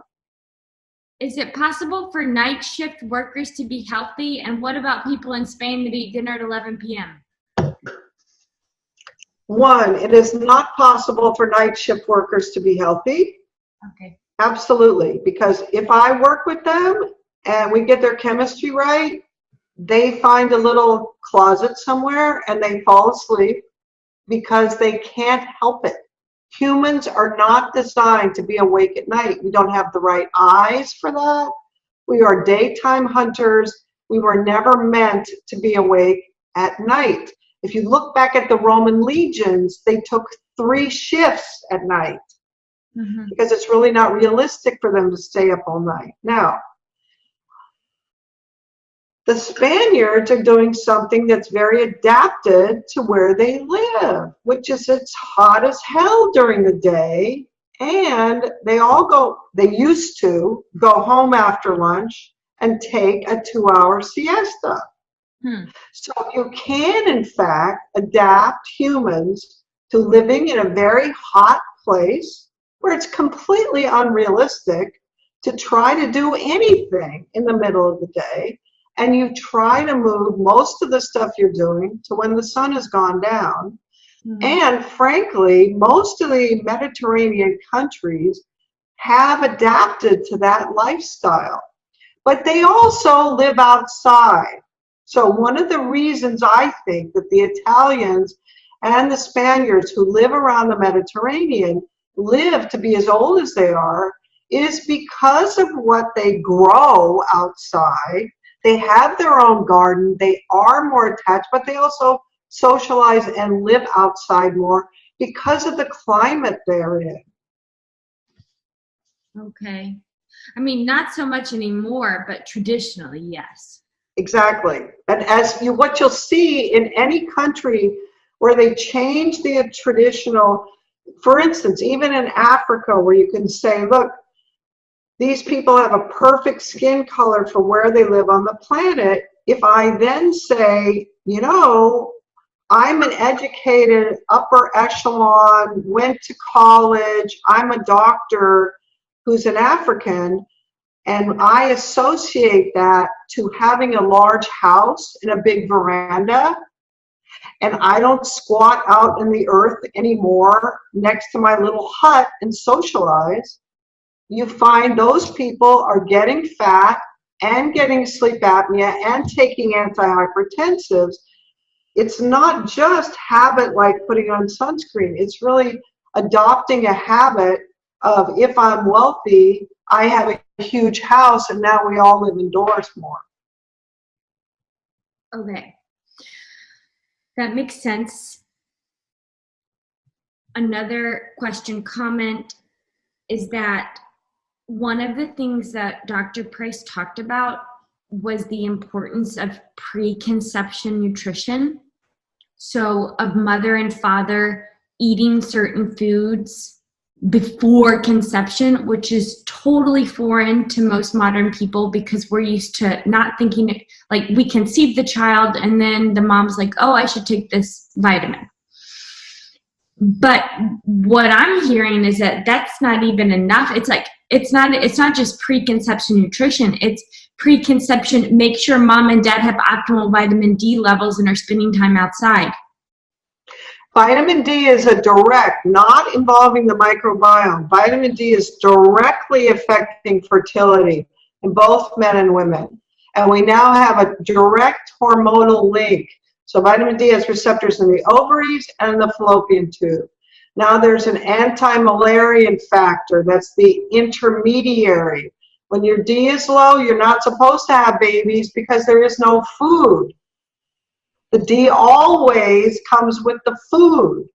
That means it increases your survival. So polycystic ovary syndrome is multiple eggs that have all been trying to ovulate, but they've been suppressed from that. The endometriosis that we see is all about the fallopian tube not having peristaltic movements in the correct direction. There are multiple ways through pregnancy. So first, vitamin D prevents you from getting pregnant if your D is too low. And if you go back through the history, this is what allowed humans to survive. So the woman only has 14 babies in a row, 18 months apart, when there's plenty of D, that they live outside and there's plenty of food. But if she doesn't, then there's a miscarriage between pregnancy 2 and 3. And there are vitamin D receptors all over the placenta that allow us to protect this foreign invader from mom's immune system. And when the D is too low, the baby is rejected, and thus our rise in neonatology. If your D is still low, your microbiome isn't right, The baby's born, you have only the D. There's no D in the breast milk for most women who have not paid any attention to what's happening. So in a prenatal vitamin, there's not enough to have most women have a D that's substantial enough to pass it to the baby. So that baby not only gets inoculated with the wrong microbiome, because mom's D is low, but also there are starches in mom's milk that need certain bacteria to be able to dissolve them. That means first she doesn't get pregnant, then she finally gets pregnant, and then that baby is miscarried at 18 weeks, and then another 2 years later a D goes up enough, and now she gets pregnant again, and now she carries the baby to term. And then, her D isn't high enough to keep his microbiome good, so he can't tolerate breast milk. That baby would die in the past. You can't be wandering around in the jungle and just think, oh, wet nurse. You know, that baby dies. Mom stays alive, but that baby dies. And until she can build her D up, so there are multiple steps along the way. That encourages the survival of the species. It's true that she's lost 3 babies, but it's kept her family unit alive. Jeez. We have so much work to do. Oh my gosh. Oh my gosh. Okay. I think a lot of people are going to be like, where do I find out more? I have such and such chronic problem. I hear that because of as a root cause, I have low levels of vitamin D and an altered microbiome. Those people are probably have already attempted to shift their diet and add more probiotics and prebiotics to help their microbiome. We know that that's not going to help until, well, it can help minimally, but it won't really help until their vitamin D levels are more optimal. So how do we do that if we don't have a doctor on our side who knows about this stuff? We can tell our doctor about you, that they study with you, and we can be part of your program. So maybe just mention to people what your website is and how they can find you, and also that you offer consults in Spanish. Okay, so number one, this is a lot of stuff, and getting your doctor to be on board with it is very difficult. So I have a workbook. The workbook is not currently in Spanish, but it will be in Spanish within the next 6 months or so. I'm also working on one that's specifically for pregnant moms and babies, because the dosing is a little bit different there. And the things that you look for, like, oh, if my niece is moving all over the bed, you know, those are the sorts of things you need help with to say these things are not normal. So there's a workbook. It is designed not as all of the depth of information that you and I are talking about. It is designed as the how do I do it. If you want to know the why is on the website. And I've got many different written sections. I've got lots of videos there, got lots of interviews. So you can go into everything that you want to in depth by looking at the website. And eventually I will also put all of that in Spanish. Okay. If you want to know how to do it, then you download the workbook and you go through the workbook, and it tells you what to do. You need a D level, you need a B12 level. These are all the things you buy. In the middle of the home page, there's also a button that says Learn About the Right Sleep Protocol. It's about midway down, and it tells you the bare bones, where to go to get your D level done, what kind of D level you need, why do you need a B12, what are the 4 things you need to buy at the pharmacy. I want everyone around the world to be able to do this, even if they can't get a practitioner who wants to be able to do that with them.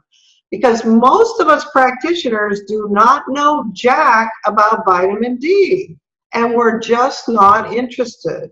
So once this applies to you personally, I want you to have a roadmap to follow.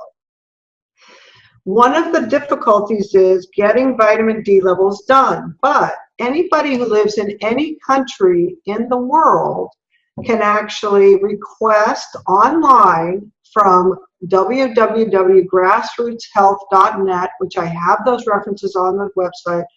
They send you a little packet, you take a little drop of blood, you put it on the filter paper, you let it dry, and you send it back to them, and they send you a reliable vitamin D level. One of the difficulties is that currently you have to have a vitamin D level that's accurate. In order to say, I want to use my vitamin D levels to make my sleep better, you have to have an accurate vitamin D in the upper half of the range. So if the original range was 30 to 100, where you want to be is right in the middle, 60 to 80. Now, in the last 5 years to 10 years, as doctors have asked for more and more vitamin D levels, the laboratories have tried to find ways to do it for cheaper. So they don't have to have this great big huge machine that's called light chromatography mass spectroscopy. It costs $500,000. They use it to do all the hormone tests, but because everybody's ordering all these vitamin Ds, they moved over to a cheaper test that's called an immunoassay. Mm-hmm. The immunoassays are accurate usually from a level of 40 and below. And because most of the people who walk in off the street to their doctor have a D level that's below 40, those versions are accurate. Now, the problem is that those immunoassays are not accurate above 40. And they usually err 20 to 10 points higher than they really are. Because of that, one, if you go into your doctor and say, I want a D25OH, the doctor doesn't really have the right to tell his laboratory, nor is he or she that interested in it. That means it's a little bit touch and go to run this if you don't have access to an LCMS technique. Okay, so there's a little bit of a learning curve as to how can I get this done. I have a lot of information in the English-speaking countries as to how to get it done, but I haven't really investigated in Mexico or South America yet. But I do have some people who are actually mailing these to back and forth to Grassroots Health from Colombia. And some of the people who go and say, look, I need this particular technique, they mail their blood from Colombia to San Diego and actually do the test. So I know it's possible. It's just a little bit more difficult. Now, just so you won't get really discouraged, I just was able to sit around the table with a dentist who has a meter that cost them $800. This is not for home use, but this means it's going to be coming onto the market. It's a meter that costs $800, and you get these little stylets, and you take a little tiny drop of blood, and then you drop it on the meter, and this thing was accurate all the way up. My level was 54. I had just done it. That meter was 54, okay? That means there are going to be companies that will be making reliable tests that will be accurate in the upper half for us and our caregivers to use, because I'm not the only one squawking about the fact that these immunoassays are not accurate in the upper half. Okay, this is around the world. This is actually, that company is out of Switzerland, and there are other companies out of Germany. This is all over the place. Everybody wants to be able to measure this in the higher areas. So, and I have all this in specifics of where to go and how to do it. There's also another lab in Birmingham, England, who does the same thing, where you mail them back and forth. And depending on how good the mail service back and forth is, South America to US versus South America to England, you can still get it done. It's a little bit harder than it is when you can go to the place and get your blood drawn 3 days later, but it won't stay that way. In another 2 or 3 years, it'll be easier. Yeah, I think about, I mean, of course, there will be people who just don't have the resources to do that, and those people might have to just like if you, let's say you're a janitor in Peru, I'm just throwing this out there, and you have some sort of chronic issue, and you've listened to this and you've learned about the importance of vitamin D, but you don't have a way to get a blood sample for whatever reason, or your blood measurement. It would not be the case that you should just go buy a vitamin D supplement, or excuse me, hormone D supplement, and start taking it, right? Because I guess, you know, can we supplement without blood measurement? And also, is there a problem with different brands have different values? I mean, or have different qualities, like quality control of supplements. So answering the first question first,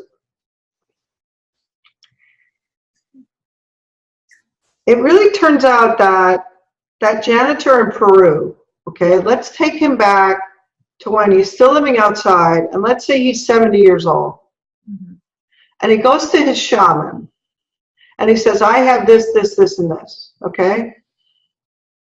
They were still using these same things. So that shaman might actually give him, or at least the literature shows that they were using this same yeast bacterial culture that was used for making beer and bread, mm-hmm, to cure neuropathy. Hmm. It's called the anti-polyneuritic factor. So I think what they were doing with that is they were actually doing the same thing that I'm doing. They're giving D2 in a yeast. They're giving all 8 Bs in the bacteria that's in the fermented stuff that you guys are doing. So as far as I can tell, there were probably people who were fixing this by natural means. Okay, so 1, this is not the only path. My thing has B50. It's a pill. You can buy it on the shelf because that's what I had. But I think you can probably accomplish the same thing with a yeast concentrate. Okay, that probably has bees and everything in it too. Now, what does that mean for the janitor in Peru, who I feel needs this process and this information just as much as anybody else? Mm-hmm. That means the janitor in Peru needs to have a time frame to think about this.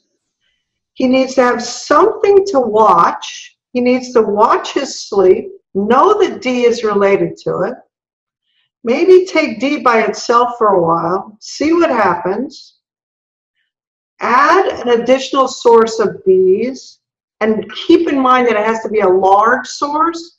It's not a small source. It's not just the minimum amount. It has to be a big source for a while. He takes that for 3 months, watches how his belly does, and then stops it, and then slowly watches how he does with his sleep with some D supplement. Mm-hmm.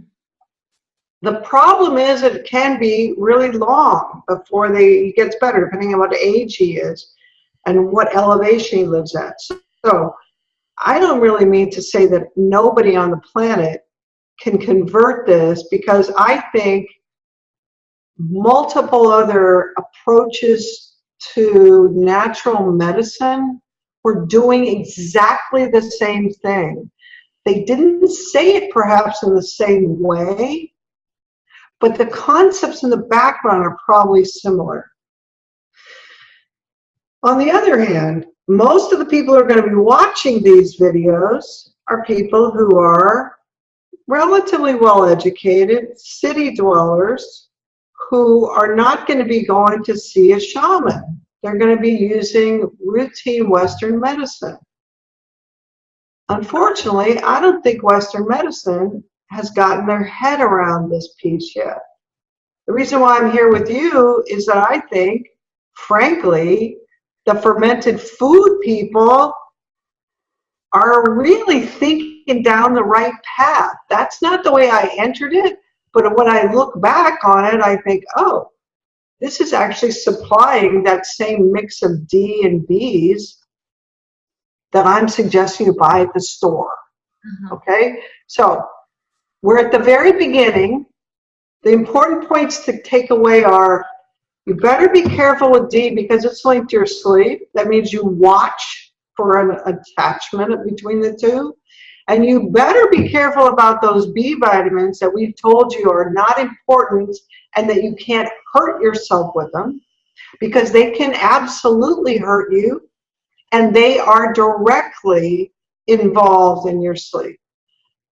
The bottom line message at the end is always, what works for you? What works for you individually? And always listen to what your body is telling you. Okay? And the next piece that I wanted to address was, how good are these sources of vitamins? Okay?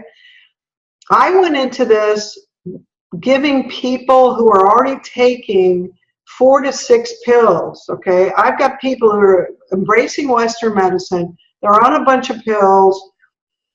I'm trying to get them to take 4 additional things that are supplements that they're not interested in. So that's a different population. I had to make this something that they could do, and I tried to make it cheap because their insurance wouldn't pay for it. And my actual observation is, it didn't really matter where they bought them from. So we have a whole body of literature about, oh, cheaper vitamins, we can't dissolve them. Well, the reason why that's there is that most of the people who poop out vitamins in the same shape they went in were people who were really sick. A lot of them were getting bariatric surgery. So bariatric surgeons got really good at this and they said, oh, you're vitamin deficient. And then their patients said, oh, I'm pooping them out and they look just like the same pills. Those people who poop out those pills in the same way that they went in don't have any vitamin D. And therefore their stomach acid is nearly 0. So vitamin D has 3 receptors in the stomach, both sphincters and the cells that talk to the acid producing cells to make the acid. That means if you can't dissolve your pills, you have no acid in your stomach. If we were designed to dissolve raw meat or take a big bite out of that raw liver and dissolve that stuff, then we can surely dissolve regular old cheap vitamins, okay? It's not that they made that story up without real evidence. They did have real evidence, but the people who were pooping out those vitamins that needed, something they could dissolve and absorb, had a major stomach problem. So when I entered this field, it was through D. So by the time I get to the other vitamins, my patients are not having any trouble dissolving the vitamins because we are really put together to be able to dissolve raw meat. So I don't push. The other thing that bugs me is there are whole podcasts about how to make yourself a millionaire by selling people your branded vitamins. They're made in the same factories where CVS and Walgreens make them. Yeah. Yet I can put my name on there and I can charge you 400% more. So, one, the major stumbling block in Mexico, in my experience, is you can't buy vitamins there. I went all over the Yucatan. I couldn't find a single bottle of D, a single bottle of B's. You have to be somewhere where they will have a European style or an American style vitamin store. The normal population in Mexico does not have access to vitamins. So the stumbling block is not what's the producer, but aside from Mexico City, the smaller towns, in my brief experience, and that's not all over Mexico, the biggest problem is actually finding the vitamins. That means you're going to have to buy them online. Now, there are really good companies that will sell them and mail them to Mexico for really cheap. Vitamins is one of those. They don't charge a whole bunch more. What was that? What was that? E vitamins. E vitamins.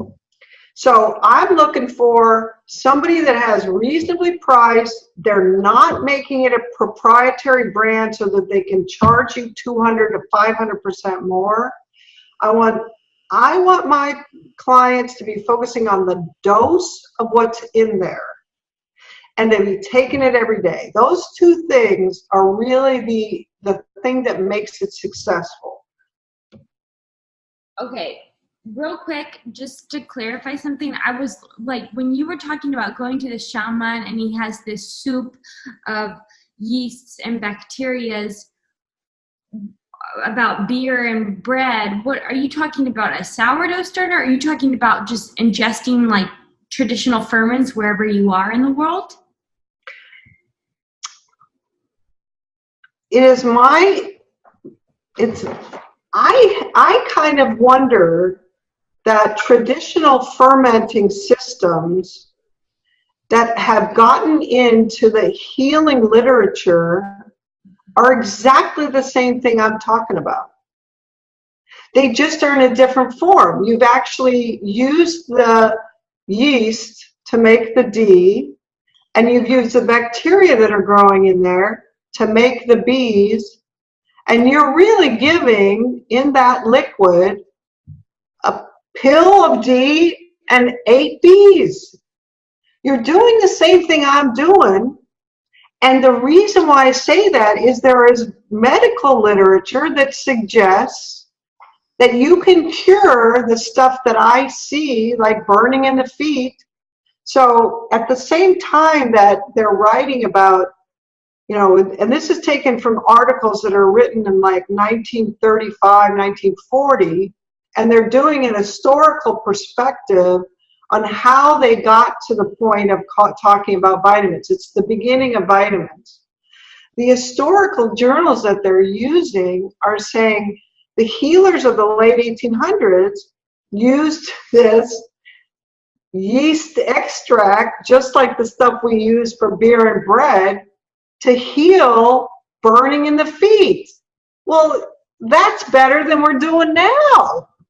And when you look back at it, it's exactly, it creates this vitamin soup in the belly. It's exactly what I'm doing. The only thing we've changed is I know what the dose is, and I'm telling you to walk into a pharmacy and buy it.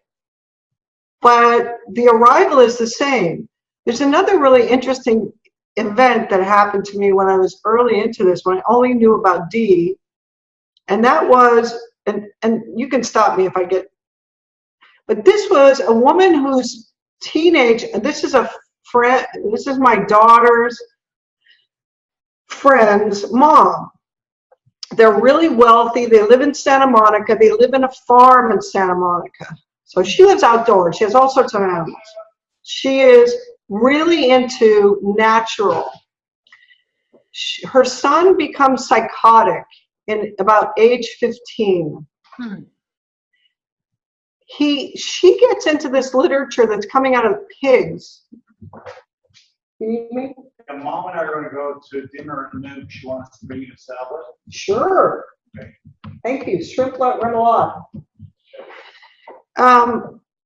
She gets into this literature that's coming out of pigs that's about, and keep in mind, pigs and humans are really similar with vitamin D. Right. Pigs make it on their skin and they absorb it directly.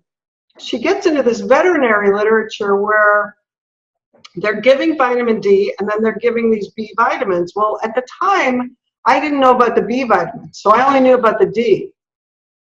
But she actually follows this protocol that they're using in pigs that are living outside. The guy originally noticed that the pigs that were kept indoors got sick and they began to walk like their feet hurt. And then the pigs that were outside didn't get that. Right. So we actually gave them vitamin D and did another concoction with these B vitamins. So this stuff was back in like 40s and 50s in the veterinary literature. She followed that path with her son, got his sleep back in order, and his psychosis cleared, and he's not been psychotic since. Oh, I mean, this is the way it's coming into my life, but this is all over the literature and forgotten is what happened. As soon as medicine said, oh, vitamins, and this is really happening right about 1980, they think they know everything. There's a lot of literature about pantothenic acid before that, all sorts of stuff about pyridoxine, really good research where it's not made a lot of generalizations. It's not legend. Then, and keep in mind that the microbiome was probably normal in most of the populations are being studied then. And then we all drop the vitamins. We move into a time where D and the microbiome go bad. But this literature is not brand new. It was seen in a different way. And frankly, what you're doing is when it's not that bubbling bone broth.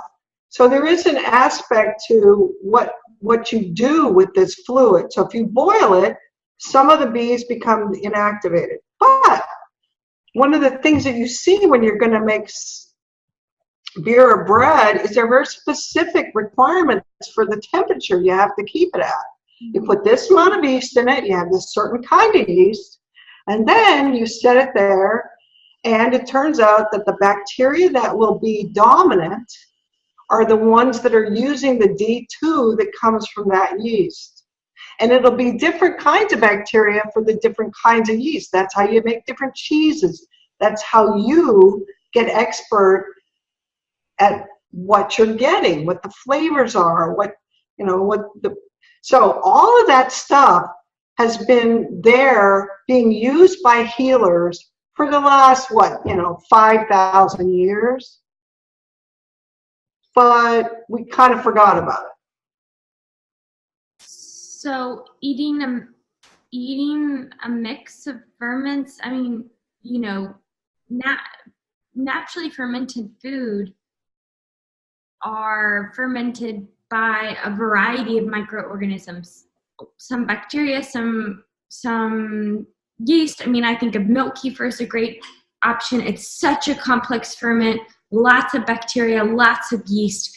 I mean, that would be, if someone were watching this and they felt healthy, so their maybe low-ish vitamin D levels haven't manifested as a serious chronic issue, so they're not yet ready to go down this workbook, I'm going to supplement route, just including a variety of naturally fermented foods in their diet.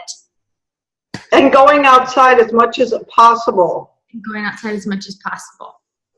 Even in cloudy weather, we're still getting, depending on the time of the year and where you are on the planet.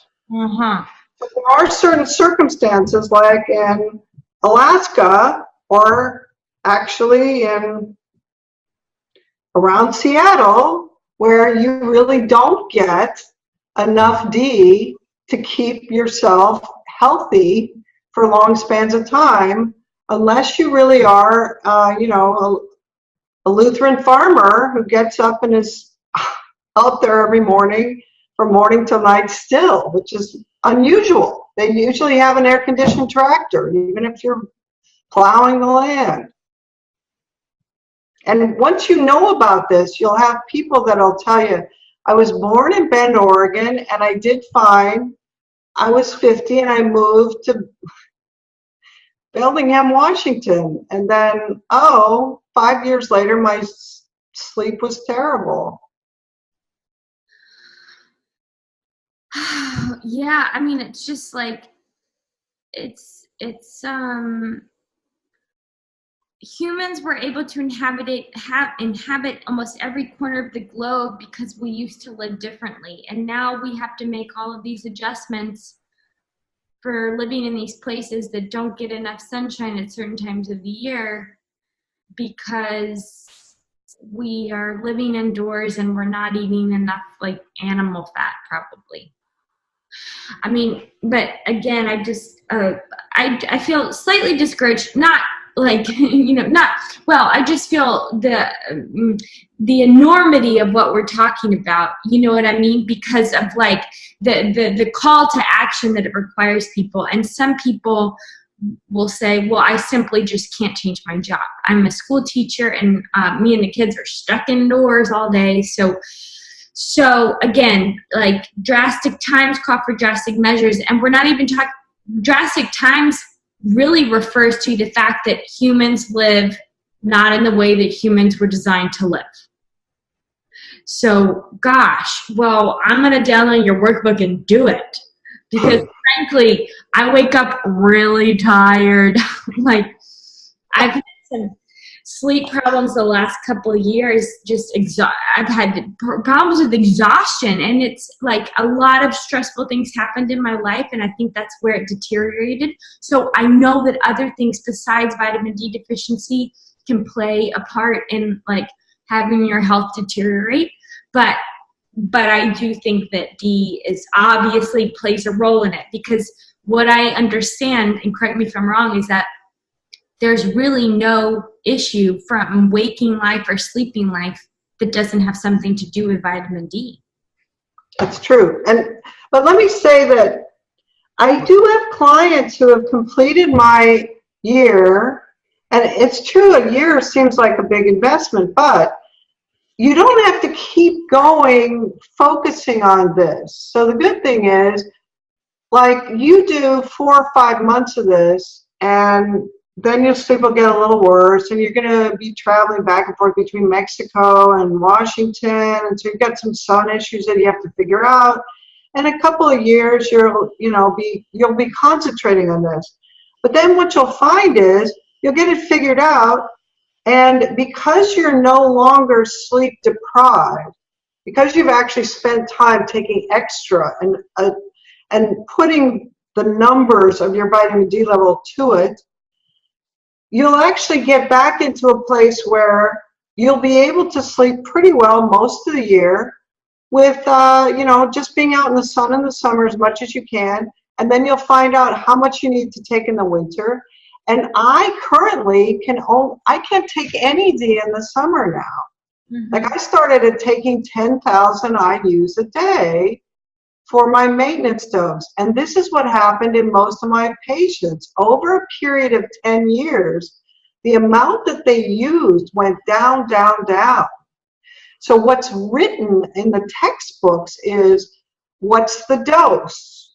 Well, everybody comes up with a recommended dose. No, it's not that simple. It's really, how much are you using? How many holes do you have where D has not been doing its job? And some of my clients who are really sick needed 30,000 IUs a day. And they used that for 2 years, and then in the 3rd year, all of a sudden their D is too high, and now they have to drop down to 10,000. So that means it's not really a single issue. You really will get to a place where you won't have to take extra D, and you'll just go outside. And you'll maybe take a little, like 1,000 in the winter. And that happens to most of my clients. And you won't need any other vitamins. You'll be able to use everything you have in your food. So it is overwhelming at the beginning because it's attached in so many ways. But the good thing is you can actually return to being a normal human who does live inside. And, there's some other fine-tuning, fascinating things that the naturopaths are doing. Like, once you absorb iodine, you can actually make melanin, so you can actually tan. I mean, there are all these other things that you wouldn't expect that are related to this. And I don't want to say that it's not complicated, because it is, but it's worth it, and it doesn't stay that way forever. Mm-hmm. So after a year, you kind of you figure out a year is like the time to restore, and after that you make a plan for longer term maintenance. What you learn in that year, so the reason why I make people work with me for a year, so I do individual work, And I make them commit to a year because it's not that it takes a year to get better. You get better within the first 3 months, but then something will go wrong and you'll get worse again. And the most important part is learning, how does my body tell me, how does Stasha's body tell her that her sleep isn't as good? How does Katie's body tell her that her sleep isn't as good? Sometimes it's fatigue, sometimes it's headache, sometimes it's tremor, sometimes it's burning. So every single person has to go back to Weston Price. The point he was making is we have all these genetic weaknesses. He was making the point that nutrition affects the manifestation of the genetic weakness. He's absolutely right. But the piece that's right next to it that he didn't quite get was that we've gotten into now. He was the father of this, really. The next piece is the sleep. If you take it away, we all manifest whatever our genetic weaknesses are. And sleep and nutrition are completely intertwined. Yeah, I mean, all of this is just super wild, and I'm like really grateful for your time and also for the work that you're doing, because it's really important. It's really important, and I hope that I hope this interview reaches a lot of people and maybe reaches some physicians who are interested in learning, because we definitely need more doctors who are educated about this to guide people. Katie, I would love to do more interviews with you. If you're going to start this, if you will take people through your year with you, because you are so smart, you're so curious, and you have a whole experience of other things that will add to what I'm doing. So have me back again and then say, this is what happened to me. So I did this. And this is what happened. What does that mean? Okay, and we'll do a series of them. Oh man, that would be epic. I'm totally gonna do that. Yes, because yes, that will be great. Because I'm really tired. So yes, oh my goodness. Okay, well listen, Dr. Stasha, I will be in touch, and I really appreciate your time. Oh, your website is drstashagominak.com. Just www.drgominak.com. Oh, drgominak.com. Okay, well, I'll put all that information in the description of this video. And do you have any other social media platforms or anything that you want to? I do, but I'm not concentrating on them very much. So I have a Facebook page, but I don't. Most of the stuff is coming through YouTube, and I actually haven't. Right now, I'm concentrating on getting the workbook redone, getting the ones for kids. So I'll work on that a little bit later. But one of the things that I have never done is taken somebody through this in public, sort of. And you have the brain and the experience to put this in a context that most people wouldn't. It's not just that they're interested in you. You have much bigger questions. I mean, immediately you're asking, many people who fall into my stuff, it just doesn't make sense to them. If you fall into my stuff and then all of a sudden these connections start to form in your head that go, oh my God, if that's true, then this and this. Well, what about this? That would be so if I run into somebody who has a brain like that, which is you, and you want to start this program, and we could do a series of videos where you're reaching challenges and we talk about what that means, that's kind of like me doing one-on-one, okay? And I'll have those videos in the future, but at the moment I just don't have the energy or the time to do it. But I would love to do that with you. Oh, that would be great. And I also want to put you in touch with some people who can help get some of your stuff translated into Spanish. That would be great. I would love to do that. Okay, cool. Well, thank you. I'm going to end the recording and over and out. Like, mission accepted. Must go. Okay. And I would still like to talk to you more about how you got into this. You know, I haven't gotten to ask you any questions, and I'm tuckered out now too, but I'd love to have another time where we can just chat about how did you get into it and all that other stuff. Oh yes, we should. That would be great, because I have like a really wild story. Like, I have a really wild story, but gosh, I've learned a lot over my wild stories. I'm sure that you have some too. Like, some wild stories. Okay, well, thank you. Okay, Katita. You're so preciosa. Thank you very much. I appreciate your time so much, because time is so valuable. So, gosh, I learned so much, and I also have to usually I have to hear things multiple times to be able to understand it. So I'm going to re-listen to this interview, and I'll also be translating it. So, okay. So have a lovely afternoon. All right. Stay in touch. I will. Thank you. Bye-bye. Bye.